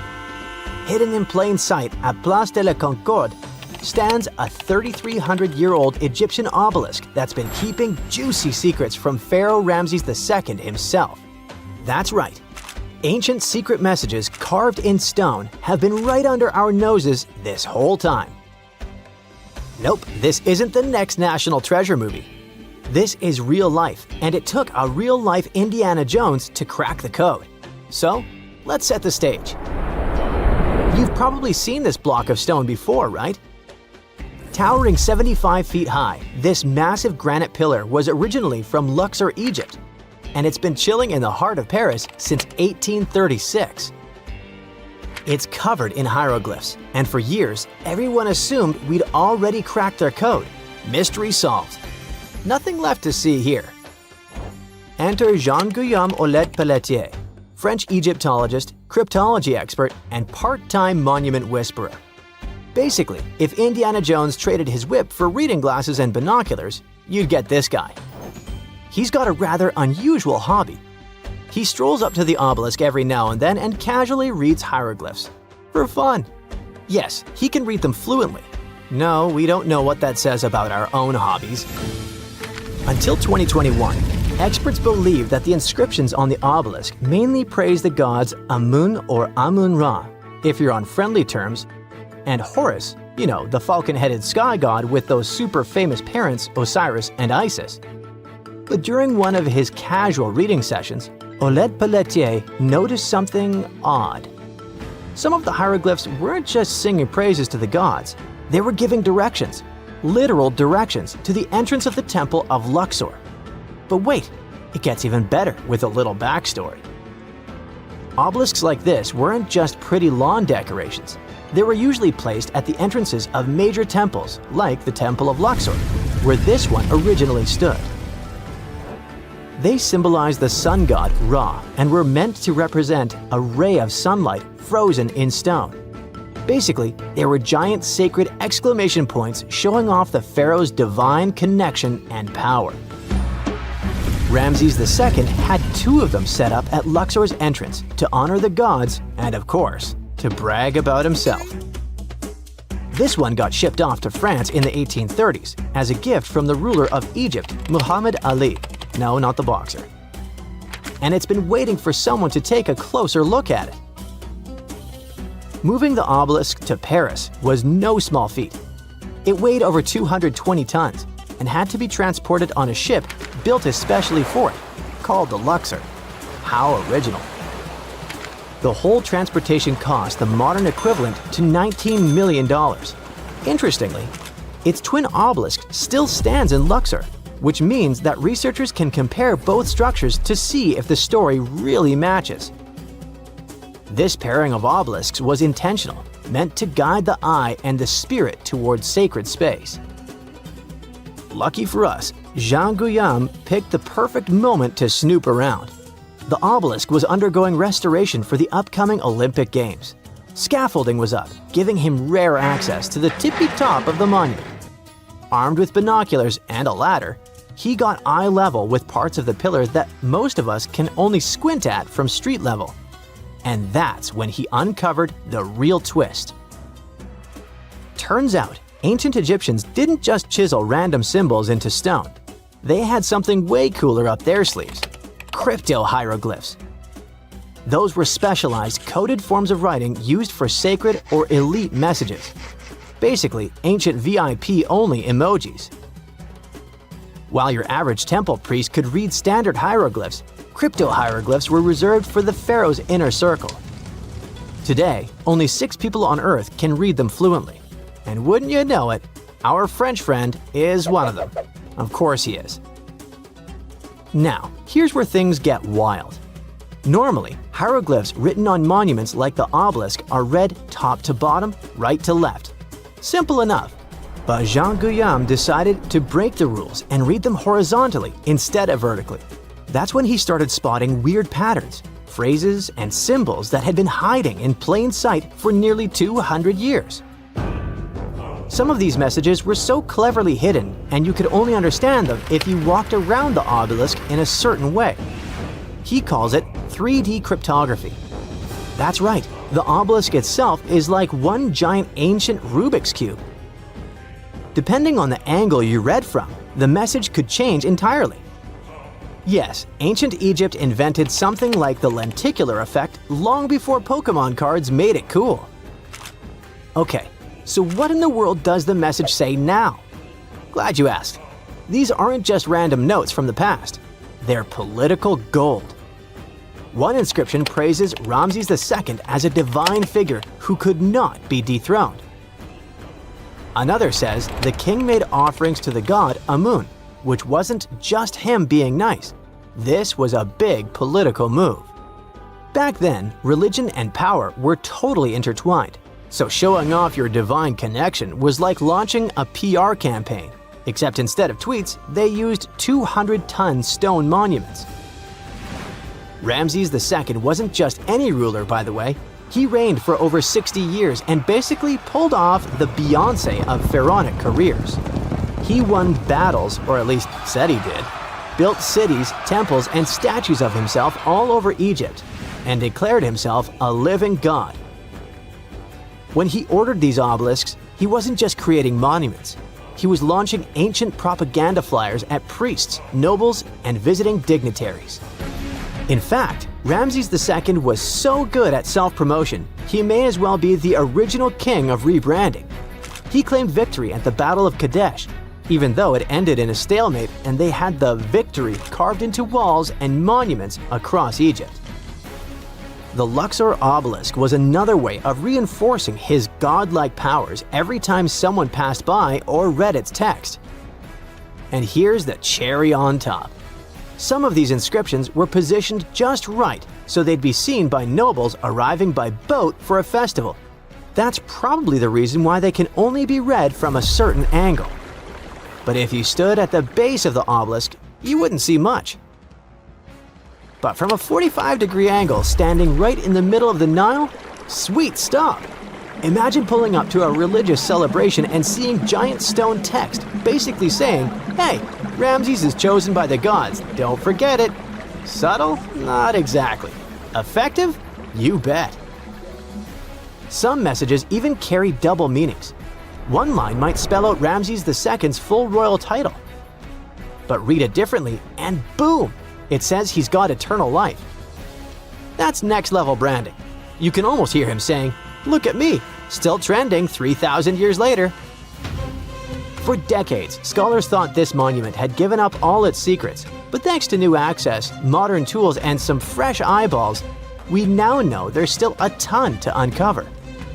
Oleg Pelletier's full research hasn't been officially published yet, but the clues he's found are already shaking up what we thought we knew about ancient Egyptian monuments. Of course, not everyone's buying it just yet. Some scholars are skeptical, especially about the idea that boat-riding nobles could actually see those messages clearly. But let's be honest, ancient advertising wasn't easy. Even if your billboard is 75 feet tall, you still need the right angle and the right audience. So the next time you're in Paris staring at the obelisk while sipping your overpriced café au lait, remember, you're not just looking at a fancy paperweight from the 19th century. You're standing in front of an ancient Egyptian PR campaign, a 3D puzzle, and a 3,300-year-old flex from Ramses II himself. And let's be real, if that obelisk had been hiding messages this long, who's to say it's done talking? So grab your magnifying glass, channel your inner Egyptologist, and remember, the real treasure isn't gold or jewels, it's the drama chiseled in stone.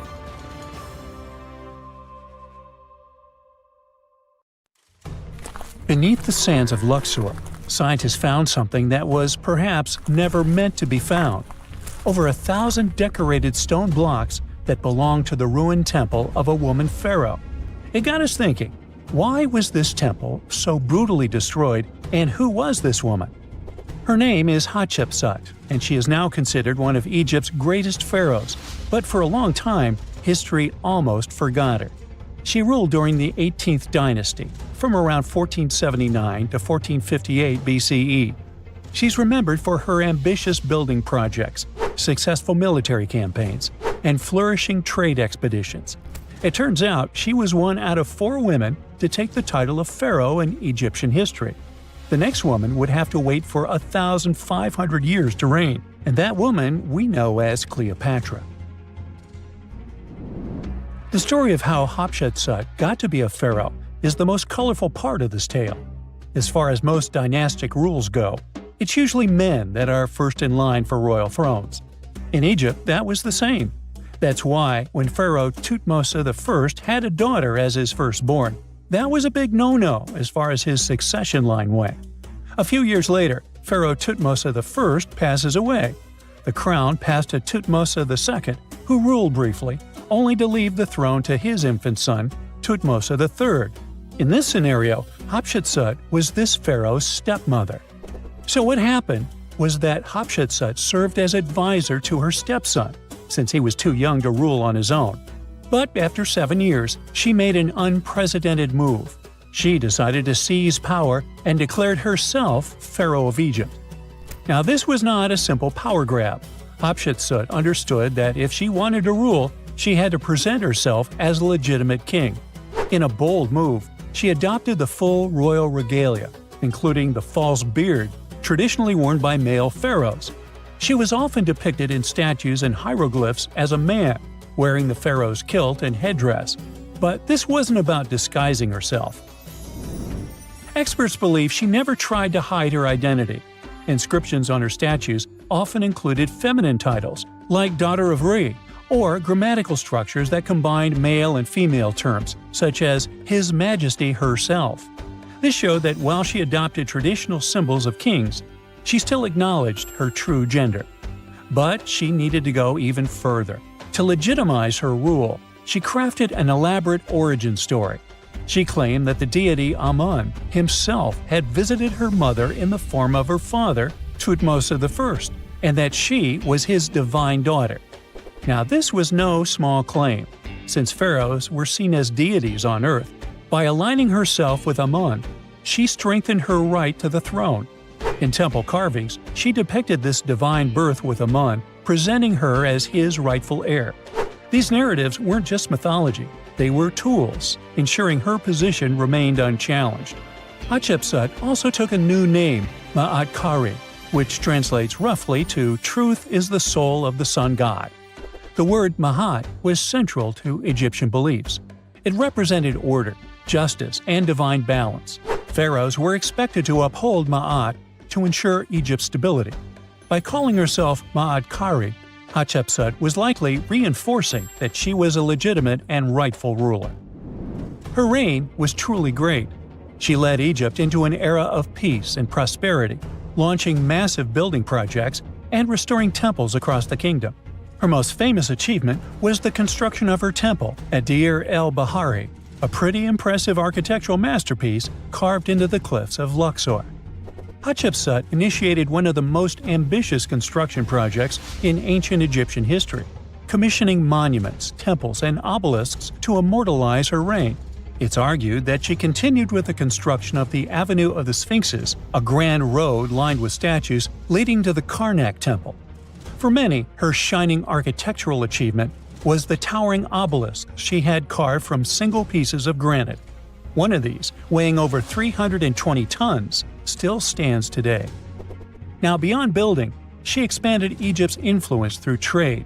She sent an expedition to the mysterious land of Punt, believed to be modern-day Somalia or Eritrea, bringing back riches like gold, ivory, and exotic animals.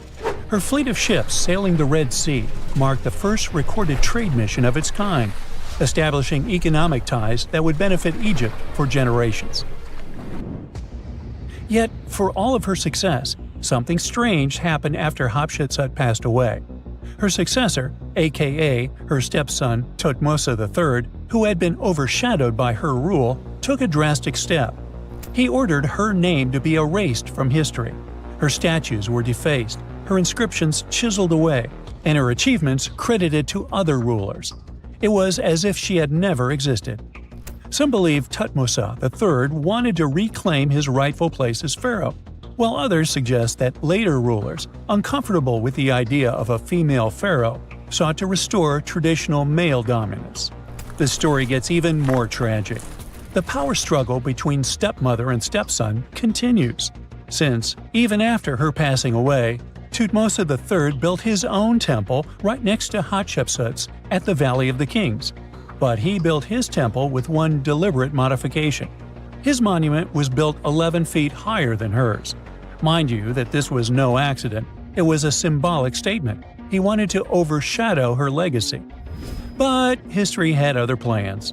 Hatshepsut's legacy started to be rediscovered in the 19th century, and it was only through careful archaeological investigation that her reign was properly recognized. Today, Hatshepsut is remembered as one of Egypt's greatest pharaohs.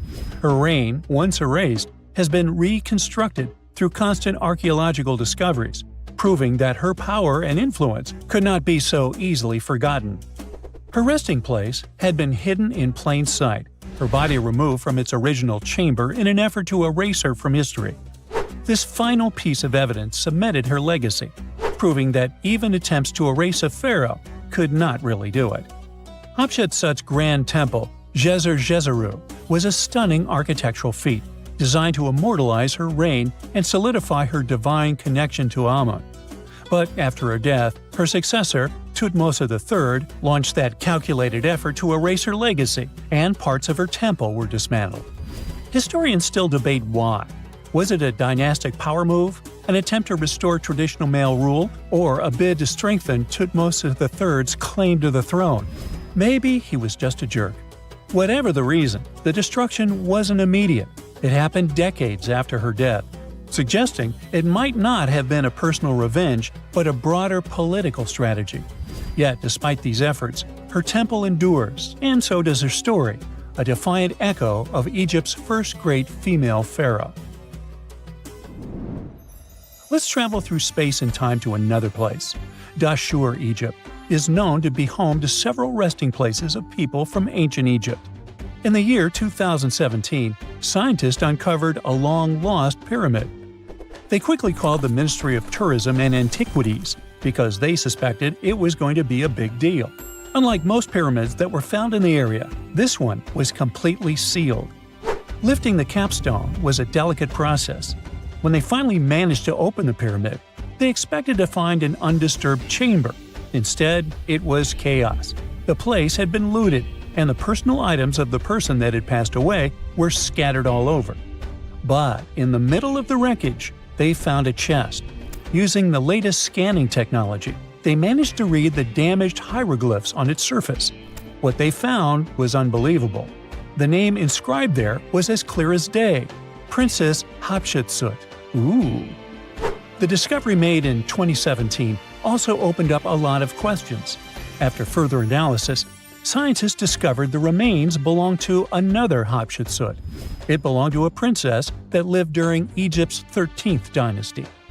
The fact that her resting place had been looted before it was sealed made scientists wonder, were these ancient people trying to hide something about this public figure? And why is there almost no record about her in ancient Egyptian history? Ooh, stay tuned. You're digging in Egypt's famous Saqqara necropolis, also known as the ultimate VIP graveyard for pharaohs, when suddenly you find a giant pink door hiding something no one knew existed. Behind this giant stone door, one that wasn't supposed to open, by the way, you find a lost tomb of Egyptian royalty. Alright, history lovers, it's time to buckle up because archaeologists just pulled off something straight out of an Indiana Jones movie. Let's travel all the way to Saqqara, one of Egypt's most mysterious and treasure-packed ancient sites. The star of the show? The prince you've probably never heard of, Prince Userefre, son of King Userkaf. No one important, just, the founder of Egypt's 5th dynasty. No big deal. But the way his tomb was discovered… It all started with a massive door, made of pink granite, no less. But this isn't just a regular stone slab. This thing is about 14 to 15 feet tall and 4 feet wide. A giraffe could easily walk through it.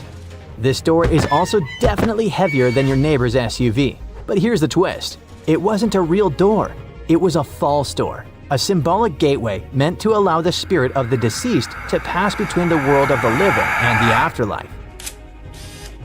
Normally, that's where the story ends. After all, false doors are common in tombs. But this one was extra special. You see, false doors were usually made out of limestone, which was pretty common and found everywhere in Egypt. To build one out of red or pink granite, people had to bring these rocks from a quarry located 400 miles away. And you can bet this wasn't a cheap trip. According to Egyptologists, this is the first time a false door of this size and material has ever been found in Egypt, making it a totally unique piece of architecture. Aside from being super expensive, this one had a surprise behind it too. When the team of researchers investigated further, they realized that this false door actually hid a real entrance. And what did it lead to? A hidden tomb, packed with statues, relics, and secrets from over 4,000 years ago. The tomb belonged to Prince Userefre, but you can call him Wasar Efra, or Wasar Efra too.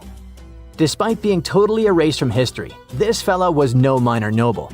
The hieroglyphs on the pink granite door listed him as the hereditary prince, governor of Buto and Nekeb, royal scribe, minister, judge, and priest of chance. Phew! He was like the ancient Egyptian version of Daenerys Targaryen. These inscriptions not only identify his political and religious roles, but also suggest he held significant power in Lower and Upper Egypt, bridging both regions through his titles. One title in particular, the priest of Sekher, links him to the deity of the necropolis, the one with the falcon head. This god was the patron of the living and god of the dead at the same time.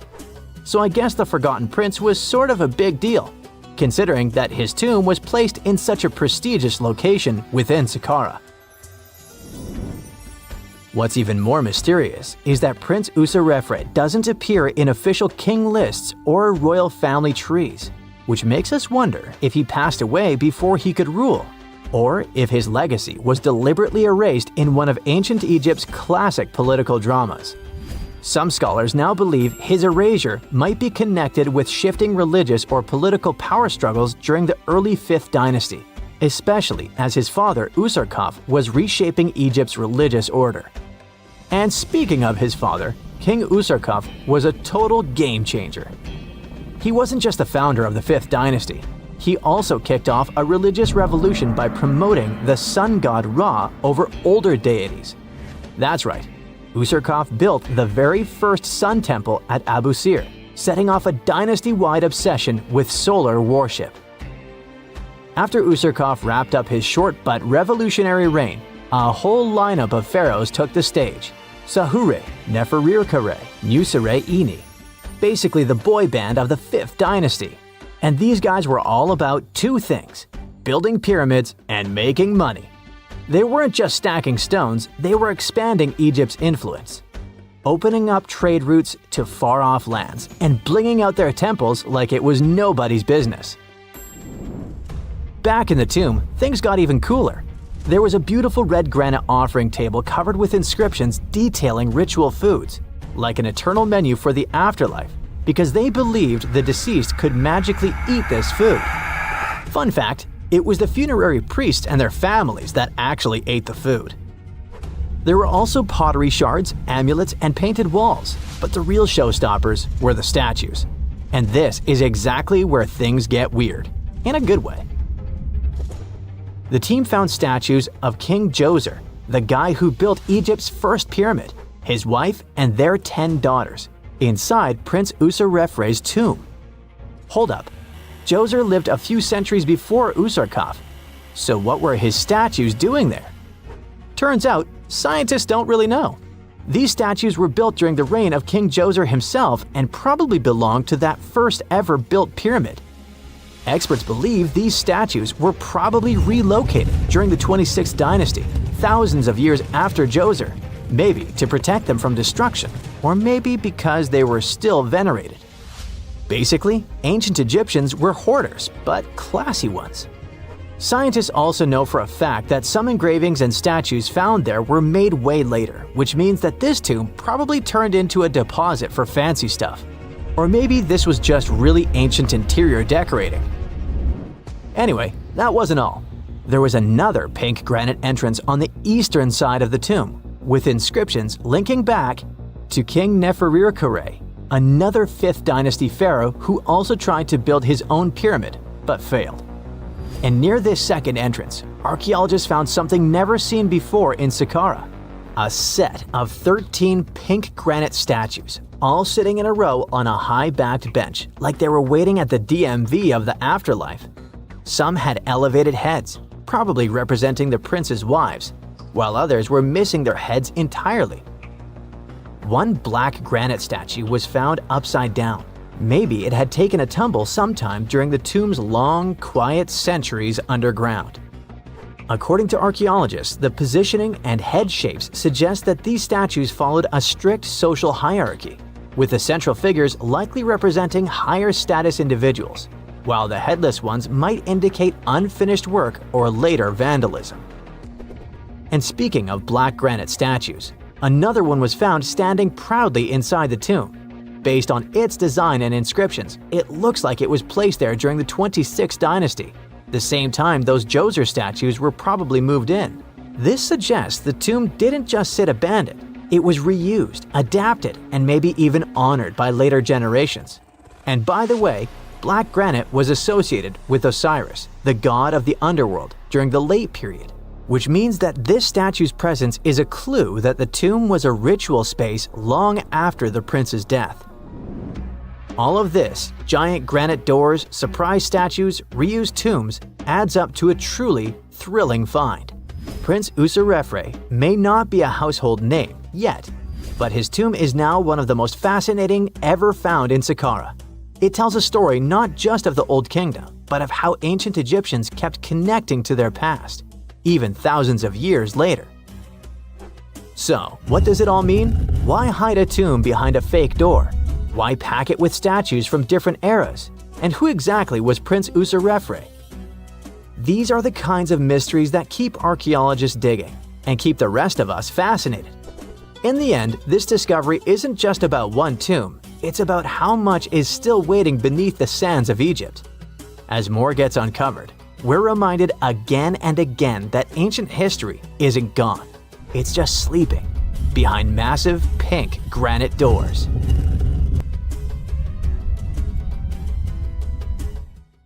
Egyptian archaeologists made an extraordinary discovery near Cairo just recently. Drumroll, please. the most ancient and most complete mummy yet discovered in the country. Yes, they were keeping it under wraps. The 4,300-year-old mummy was found in a group of tombs close to the step pyramid of Djoser, dating back to the Egyptian Old Kingdom. It was covered in layers of gold. The team also found several other tombs, including one belonging to an ancient Egyptian official and another belonging to a secret keeper who had the power to perform special ceremonies. Another interesting tomb was that of a writer, which featured the largest statues ever found in the area. This vast burial site is also home to more than a dozen pyramids and resting grounds. Probably one of the most famous mummies in the world is that of Hatshepsut. She ruled Egypt like a boss for around 20 years, building all sorts of impressive buildings and creating new trade routes. But when archaeologist Howard Carter found her tomb in the Valley of the Kings, her sarcophagus was empty. However, Carter did find 2 coffins in another tomb, one of which belonged to Hatshepsut's wet nurse and the other to an unknown woman. In 2006, a team of specialists decided to investigate whether that mysterious lady was the queen herself. They found a molar tooth in a wooden box with Hatshepsut's name on it, and when they compared it to a gap in the mummy's mouth, it was a perfect match. Ramses II was a pretty impressive ruler, but it was his mummy that eventually made history. Now, we don't hear too much about his daddy. Okay, I'll stop. Ramses is considered to be the most powerful pharaoh in all of Egypt, as he reigned for a whopping 6 decades. He also lived to be over 90 years old. Now that's pretty amazing, considering the time he lived in. Ramses II supposedly had over 100 offspring too. Talk about a big family. When he passed away, his body was originally buried in the Valley of the Kings, but some sneaky guys tried to rob his tomb of all his treasures. Officials back in the day weren't having any of that though, so they moved his body to a secret location to keep it safe. Fast forward to the 1800s, and Ramses II's mummy was discovered along with a bunch of other rulers and important officials. But it wasn't in the best condition, so archaeologists flew it to Paris to get it, pampered. Problem was, he couldn't just be transported into another country. The only solution available was to give Ramses II his own passport. His occupation was listed as king, and the document even featured his photo. Most mummies aren't necessarily known for having the most hydrated skin. But that of an ancient woman, also known as Lady Di, proves otherwise. No, not that Lady Di. This wealthy lady from ancient times was discovered in an ornate tomb in 1971, and she looked fabulous, if we can say so about a mummy. Thanks to the special conditions in her tomb, like the moisture in the environment and the lack of oxygen, her body was almost perfectly preserved. Her skin was soft, her hair was on point, and she was still flexible. The museum that now proudly displays her mummy also shows a ton of fancy items that were buried with her, like dinnerware and musical instruments. Archaeologists investigated the mummy further and discovered that she passed away from a heart attack at around 50 years old. Even though it hasn't been around for over 2,000 years, Lady Di is still making history. The mummy of Otzi the Iceman was discovered in the Alps in 1991. Austrian authorities initially thought he was a modern mountaineer because he was so well preserved. Turns out, he was actually from the Copper Age. He was found in a mountain pass over 10,000 feet above sea level. Through studying his mummy, we've learned so much about life in Copper Age Europe. For example, we know that he was a native of Central Europe and enjoyed eating meat. He also suffered from arthritis, narrowing arteries, and intestinal problems. But he likely used acupuncture and medicinal herbs to treat these conditions. And apparently, he was pretty handy with tools. He sharpened them just days before his untimely demise. Who knows if he was expecting trouble or just getting ready for some routine work. Now, King Tut and his story is most likely the one that made all mummies famous. This pharaoh passed away at the young age of 19, more than 3,000 years ago. But his mummy is still one of the most well-known in the world. When his tomb was opened in 1922, people went wild because it was still intact, unlike many other royal tombs. It had some seriously blinged-out coffins, including one made of solid gold. Not only did Tut's tomb give us a glimpse into ancient Egyptian history, but his mummy also taught us a lot about the time he lived in. DNA analysis helped identify his parents and revealed that the pharaoh had a rare bone disorder that might have made walking a bit tough. Now, Ginger is most likely one of the coolest mummies you'll ever hear about. He's like a time traveler from 5,000 years ago who's still looking fly with his golden hair and perfectly preserved nails. Ginger was discovered in Egypt and is believed to be the earliest known mummified body. Before people even knew about mummification, they used to place bodies in shallow graves in the hot, dry sand. And since the sand absorbed all the water, bacteria couldn't reproduce and the body was preserved naturally. Now, scientists are not sure if Ginger's preservation was intentional or not, but since he was buried with some pottery vessels, it's likely that whoever buried him knew some serious preservation techniques. If you want to meet Ginger in person, he's currently chilling at the British Museum.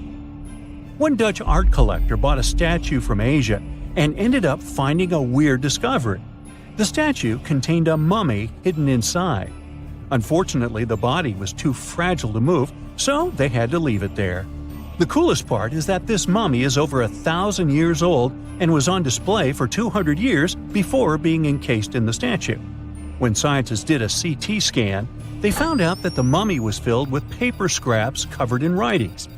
Experts think he might have done this thing called self-mummification, which is a pretty intense process involving a special diet and tea that makes your body less prone to bacteria. Only a few people could handle this ritual, and those who managed to do that were seriously respected. No other Egyptian queen has baffled scientists and historians like the stunning Nefertiti. Based on her statues, she was known for her slender neck, wide eyes, and high cheekbones. Her name translates to "the beautiful woman has come." Talk about living up to your name, huh? Even though she wasn't a pharaoh herself, Nefertiti still managed to leave a lasting impression.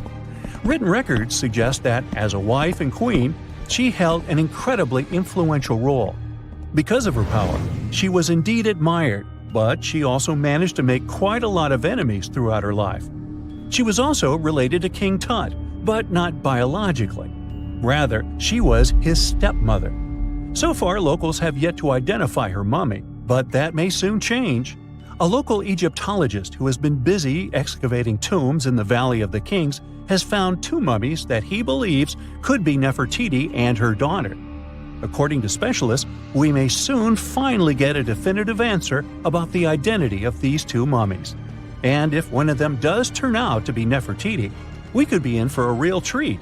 DNA analysis and CT scans of the mummy could give us the most complete and accurate image of the queen that we've ever seen. It's crazy to think that we've only scratched the surface of what lies beneath modern-day Egypt. Nefertiti ruled during a time of great power and prosperity in Egypt, but unfortunately passed away in a period of social turmoil, leading to her gravesite being lost. Now, where's my mummy? Not many civilizations are as mysterious as ancient Egypt, a powerful empire that lasted over 3,000 years. It gave us pyramids that still stand and myths that still inspire. It's one of the most explored places on Earth, yet somehow, we still find exciting stuff. In Abydos, archaeologists just uncovered a 3,600-year-old royal tomb. It's huge! It has golden hieroglyphs of deities covering the entrance, but the pharaoh's name? It's not there. It's missing. Who was this ruler, and what new chapter could this open in Egypt's story? If there's one place in Egypt where the line between life and demise feels thinner, it's Abydos. To the ancient Egyptians, this was sacred ground. They believed it was the burial place of Osiris, the god who literally passed away, had his remains separated, and came back to life to rule the underworld. Because of that, Abydos became Egypt's spiritual gathering place. Pharaohs built amazing temples here, like the Temple of Seti, famous for its King's List, a wall that has the names of 76 pharaohs carved in it. Pilgrims came from across Egypt, leaving offerings and participating in Osiris festivals, where his demise and rebirth were ritually reenacted. It wasn't just symbolic worship, it was Egypt's version of Comic-Con. But instead of cosplaying superheroes, people reenacted gods coming back to life. Obviously, pharaohs competed to be buried as close to Osiris as possible. Abydos became part cemetery, part holy city, part afterlife insurance policy. Fast forward thousands of years, and we still uncover remarkable stuff around Abydos. That's the case with the recently discovered tomb. In early 2025, a joint team of researchers from the US and Egypt decided to dig beneath a rocky rise ominously called Anubis Mountain. You remember Anubis, the jackal-headed deity who guarded cemeteries. The uncovered royal burial was hidden 23 feet below the surface. Sadly, even though it eluded archaeologists for so long, robbers had already taken away with treasures ages ago. They could definitely tell this was a tomb of someone super important. Similar to how you can walk around a mansion with no furniture but still deduce that someone rich must have lived there. The chamber had mud brick vaults rising over 16 feet. That's taller than a female giraffe standing upright. For something built 36 centuries ago, it still felt enormous. However, when you remember that Egyptians were masters of architecture, nothing seems surprising. So no treasures, no golden mask, and sadly, no name. The cartouche that should have spelled the king's identity was unreadable. Egyptian tombs usually bragged about who was inside. In ancient Egypt, a cartouche was basically a big oval name tag for kings wrapped in hieroglyphs. Think of them as VIP passes that worked in both this life and the next. Without it, your soul couldn't check into the afterlife hotel. That's because to the Egyptians, your name, your Ren, wasn't just so your teacher could distinguish you from kids with the same haircut. It was a core part of who you were. As long as your Ren survived, so did you. To have your name forgotten was considered a fate worse than passing away. A soul cannot journey without a name. That's why you'd see cartouches all over the place, on temples, obelisks, jewelry, statues, and tomb walls. It wasn't there just for the marketing. It kept the pharaoh's presence front and center everywhere you looked. Imagine building a massive tomb only for 3,600 years later to walk in and go, who is this guy again? Not cool at all. That's why it's fair to imagine our nameless pharaoh haunting the robbers for all eternity. So yeah, cartouche was considered very significant. One of the most famous and mind-blowing examples comes from the tomb of Thutmose III. His burial chamber and sarcophagus were literally shaped like a cartouche. In other words, the entire room was a living architectural symbol of his name. Thankfully, in the recently discovered tomb, not everything was erased. Painted in golden hues at the entrance were two familiar guardians, deities Isis and Nephthys. Isis was the magician who stitched Osiris back together and breathed life into him. Nephthys, her sister, was the eternal mourner and protector of the mummy. Together, they promised that whoever rested here would not face the afterlife alone, and it's one additional proof of the importance of the mysterious pharaoh. So, who could this be? To answer that, we need to go down history lane. This tomb dates back to Egypt's messy chapter called the Second Intermediate Period. Instead of one ruler in charge, the country had many rival kingdoms, each with its own little power base, like a real-life Egyptian version of Game of Thrones.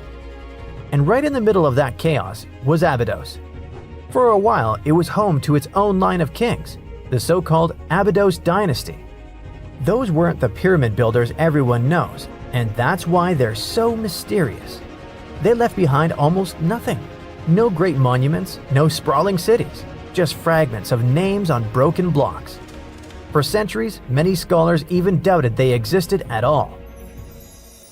That sorta changed in 2014, when archaeologists uncovered the tomb of Senebkay, one of those shadowy kings. Now, everything we know about Senebkay points to him having quite a story to tell. His bones revealed 18 deep wounds, the kind you get in battle. He had blows to his skull, back, and hands, and likely lost his life fighting, making him one of the few pharaohs we know who sadly fell in combat. His tomb was modest, with reused artifacts from earlier kings, but it delivered one priceless thing: proof. Until Senebkay, the Abydos dynasty was just a theory. With him, it became real. And that's why the new discovery could be a big deal. The newly uncovered royal tomb at Abydos shares the same layout and style as Senebkes. It has limestone chambers, mud brick vaults, and protective deities, although it's much bigger. Which again raises the possibility that we're looking at an even earlier, more powerful ruler of Abydos. Whoever he was, he wanted to be remembered alongside the greats. Which is ironic, because it seems that history tried erasing him. Perhaps additional findings alongside his tomb could tell us more. Yes, there's more, and it's actually pretty cool. Not far from Abydos, in the village of Banawit, archaeologists uncovered a Roman-era pottery workshop. Yeah, you heard that right, a pottery factory close to a pharaoh's burial ground. The site had huge clay kilns, storage rooms, and even broken shards called ostraca. They were basically ancient sticky notes, except instead of shopping lists, those had receipts scratched onto them in Greek and Demotic Egyptian. Little records of everyday transactions, the kind of thing you'd never expect to find near a lost dynasty king. Honestly, the potters missed a chance. Forget boring receipts, they should have been selling Osiris's mugs and Anubis figurines to pilgrims and tourists. But that's not all. It seems that centuries later, during the medieval period, the same ground became a cemetery. Archaeologists found mud brick graves with skeletal remains. This could mean that Abydos kept its aura of significance for hundreds of years after the Age of Pharaohs. So why this hill again and again? Is this place really a getaway to the afterlife? It is, after all, the very place where Osiris is said to rest. That belief lingered like a shadow for thousands of years, strong enough to pull in pharaohs and later medieval families. Different rituals, same sacred ground. Although, to be fair, the Romans weren't here for Osiris. They came to make pots. The story of Abydos is not over.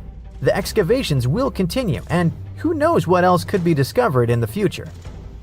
Today, archaeologists are armed with tools that are basically X-ray glasses for the desert. Every scan could reveal a hidden chamber, or if we're lucky, finally give our nameless pharaoh his wren back to him. In fact, I became strangely invested in finding out who he was. So let's hope for some news soon. It's only a matter of time. Do you have your own theories? Let me know. During the early 1920s, the world was mesmerized by King Tut. A British archaeologist, Howard Carter, discovered the young pharaoh's tomb in Egypt's Valley of the Kings, 1922. But the public wasn't only interested in gold and jewelry. The press wrote about the curse of the pharaohs, but was it true? Was an ancient curse really the reason everyone entering the pyramids lost their lives? At the time, this was the only explanation for a series of unexplained passings. The man present at the opening of King Tut's burial chamber, George Herbert V, Earl of Carnarvon, lived only 5 more months after the discovery. He had also sponsored the dig. In comes Sir Arthur Conan Doyle. You probably know of him, the English writer behind Sherlock Holmes. He claimed that an evil elemental caused the explorer's demise. He must have been joking, right? Unfortunately, no. The newspapers continued to blame the pharaoh's curse after every Egyptologist left this world. These are the scientists who study the ancient cultures of Egypt. The archaeologist who opened King Tutankhamun's tomb passed away full 17 years after the discovery. The reason for it wasn't a secret: Hodgkin's disease. Yet again, journalists around the world wrote of a curse. This was getting ridiculous. But science must have had a rational explanation, right? Well, it did. And that explanation was common mold. Harmful fungi, Aspergillus, can survive for ages in sealed tombs. When humans inhale them, there's a high risk of infection in people who have a weakened immune system. Today, doctors believe this is what happened to the unfortunate explorer more than a century ago. Scientists now know that this type of fungi grows especially well on grain. And King Tut's tomb was full of offerings in the form of baskets full of raw grain and bread. Researchers discovered other varieties of fungi on ancient Egyptian mummies. These molds can easily cause some nasty consequences for humans.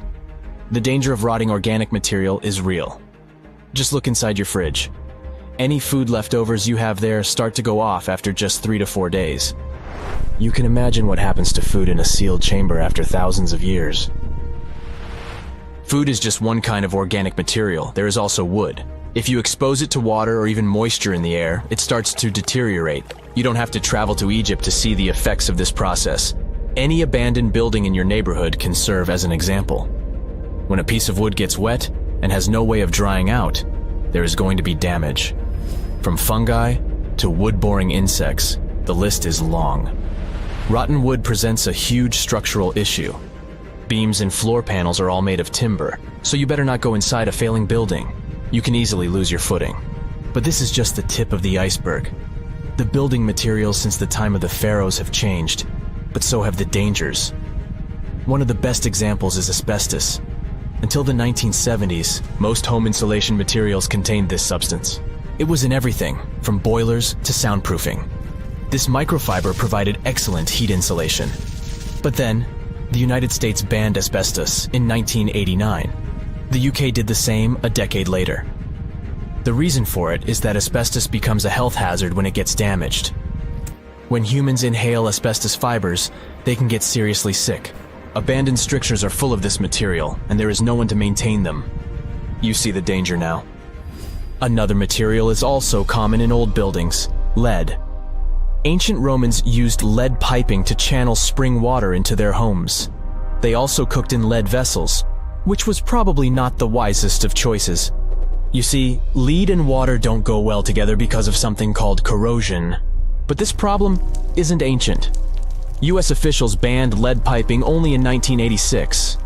That means that 7% of American households still have lead service lines. And this is not the only source of poisoning. Until the mid-1960s, builders used lead paint to coat woodwork. In abandoned buildings, this lead coating snapped a long time ago. Anyone who touches doors and windows will disturb this lead dust and inhale it. The dust particles are at least visible to an unaided eye. This is not the case for carbon monoxide. This gas has no color, so you can't see it. It has no odor, so you can't smell it. No way to detect a carbon monoxide leak at all. And how does this dangerous gas usually escape? Poor maintenance. Well, abandoned buildings have zero maintenance. 1 second, you could be exploring an old factory, and the next you could feel dizzy with and have a terrible headache. These are just some of the symptoms of CO poisoning, the less severe ones. But what is the source?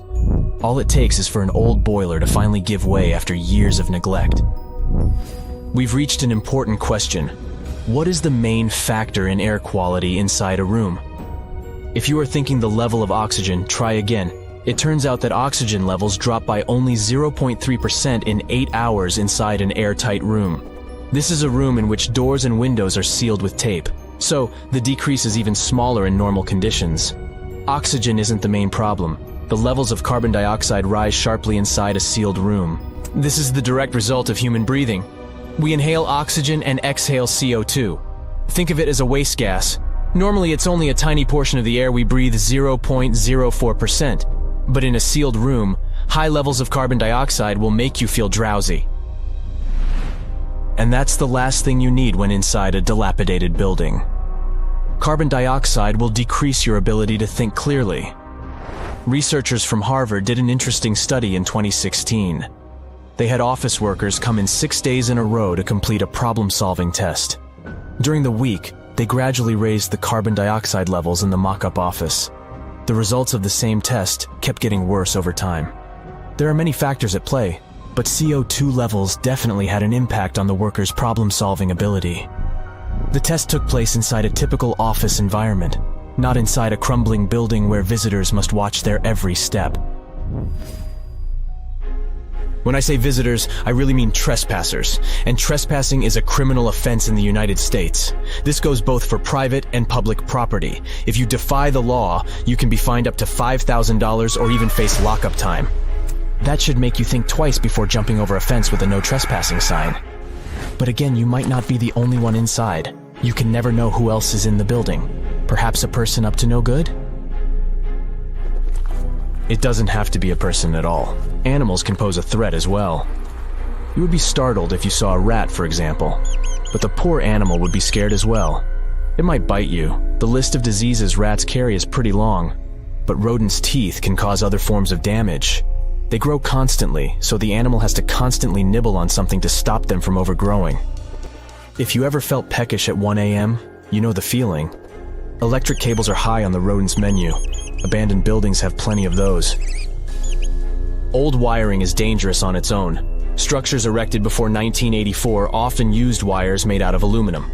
Today, copper is the standard because an aluminum wire is 55 times more likely to catch on fire than a copper one. Flipping a switch in a rundown building can cost you your life. Be on alert for telltale signs that something is wrong.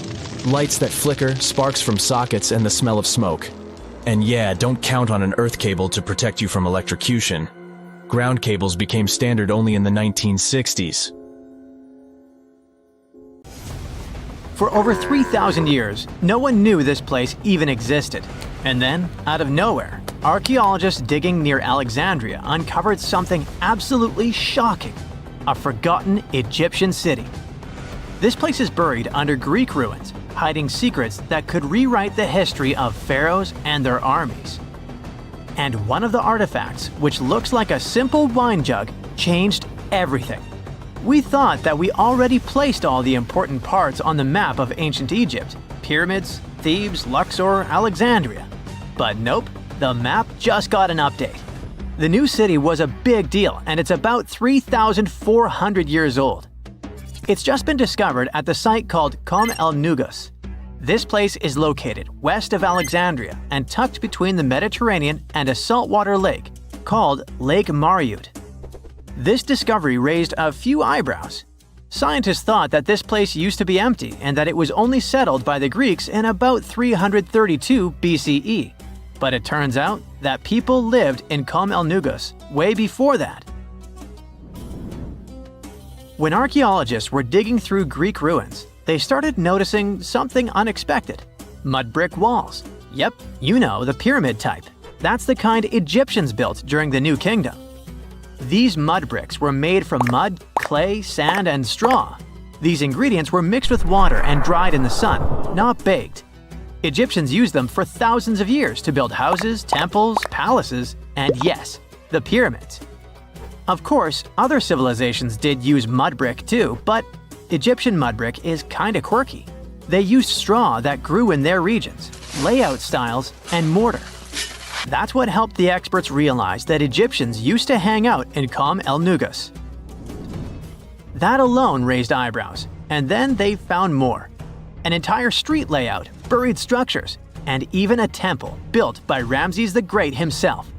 His name speaks for itself. This guy was one of the most famous pharaohs in all of Egyptian history. He ruled ancient Egypt for 60 years, fought huge battles, and just loved building tons of stuff like that temple. People loved him so much that later pharaohs literally pretended to be him or wrote his name on their buildings. That's when archaeologists realized that they weren't looking at some dusty mud bricks of a tiny village. That's an entire buried city. They immediately started digging more. Turns out the whole place wasn't random. It was built with great care. The streets had drains to stop rainwater from damaging the soft mud brick walls. There were also small tomb chapels with writings about soldiers. This suggests this place might have been the military base, and that changes a lot. In ancient Egypt, when the military showed up, there must have been a reason. So what was it? Protection? Conquest? Control of something important? In the case of this city, it was probably about wine, water, and trade on the edge of the desert. What's even crazier is that we still don't know just how big it was. The team has only uncovered part of it so far. There could be fortifications, warehouses, administrative buildings, or even more religious or royal structures waiting underground. We also don't know what this town was called in ancient times. That name is still buried. But it might be uncovered someday, maybe inside a wall, maybe on a scroll, maybe on another broken jug. One of those already turned out to be a mind-blower. A chunk of a ceramic jar, called an amphora, had a royal seal pressed into it, and that seal bore the name Meritaton. Princess Meritaton wasn't just anyone. She was the eldest daughter of Queen Nefertiti and the older sister of King Tutankhamun. Yes, that's right. Both Nefertiti and King Tut were involved here. All that was about a century before Ramses the Great built one of his temples here. Looks like the city was founded back in the days of another pharaoh, the pharaoh Akhenaten, husband of Queen Nefertiti, father of Princess Meritaten, and future king Tutankhamun. That guy, Akhenaten, was a bit of a wild card. He was the type who really gets weird about one of his interests. He tried to completely change Egypt's religion, forcing everyone to worship the sun disk called Aten instead of the usual deities. He basically told all Egypt that all their mythology was wrong, and from now on, there will be no more Osiris, no more Thoth or Set. Just raw sunlight only, people. That's known in history as the Amarna period. And he went all in, changed his name, built an entirely new capital city called Amarna in the middle of the desert, redesigned temples, rewrote hymns, and even banned traditional religious imagery. Even the art got wild at the time. People started getting elongated heads, belly rolls, and all that humanity and vulnerability carved into stone. It was deliberately weird. He wanted to show the family not as perfect gods, but as human vessels of divine light. Everyone had to awkwardly smile and play along because he was the pharaoh after all. The wackiest part is that after his rule, his son, Tutankhamun, reversed all the sun disk-related stuff. He literally changed his name from Tutankhaten, which means living image of the Aten, the sun disk, to Tutankhamun, which means living image of Amun, one of the great older deities. King Tut brought back the old deities, reopened the temples, and erased as much of Akhenaten's legacy as possible. Looks like his family didn't really like the sun cult after all. Meanwhile, this discovered wine jug shows that the city was probably active, thriving with life during Akhenaten's times. That's huge. Up until now, there was no clear evidence that his radical ideas and projects extended all the way to the north. The jug also shows that vineyards and wine production reached all the way to the north in ancient Egypt. Wine really was a huge deal, worthy of placing a military base here. Princess Meritaten most likely used this jug. Just like with her brother, she was born into the sun and named after it. Her name, also spelled Meritaten, meant beloved of the Aten. As the eldest daughter of Pharaoh and his queen, born right into the middle of radical religious changes, she was raised to perform the future queen's duties. From her earliest years, she walked in temples alongside her mother Nefertiti, shaking the sistrum in solemn rituals. She was there when Akhenaten established his capital city, Amarna. He clearly loved his family. Meritaten's face was etched into its stone walls more than anyone else. In every temple, in every sacred scene, her figure appears, revered. Things get foggy in history after her father passed away. The throne wobbled. King Tut was very young, only 9 years old when he had to take new duties. Meritaten seemed to have been a brief step between her father and her younger brother. She married someone called Smenkhkare. History isn't even sure who that mysterious man was. Could have been a puppet, a phantom king in a crumbling dynasty. May have even been her brother. Whatever the truth was, these two took power and ruled together for a while. Meritaten got the title of the Great Royal Wife, a title of immense power. But Smenkhkare was a very short-lived ruler. He passed away just in about a year. There are some speculations among historians that Meritaten was the actual ruler, the informal female pharaoh, because her brother was too young. Some theories say that she raised Tutankhamun and became a sort of queen regent, mentoring the child who would be used to restore the old order. But all this is unconfirmed. It's very hard for historians to find information about that time because the Amarna period was later condemned. The successors wanted to wipe away Akhenaten's heresy and everything attached to it. This included Meritaten. So even if she ruled, even if she mothered Tut, they tried to bury her in the sands of history. In any case, perhaps this new uncovered city will tell us more about the mysteries of the Amarna period, one of the most chaotic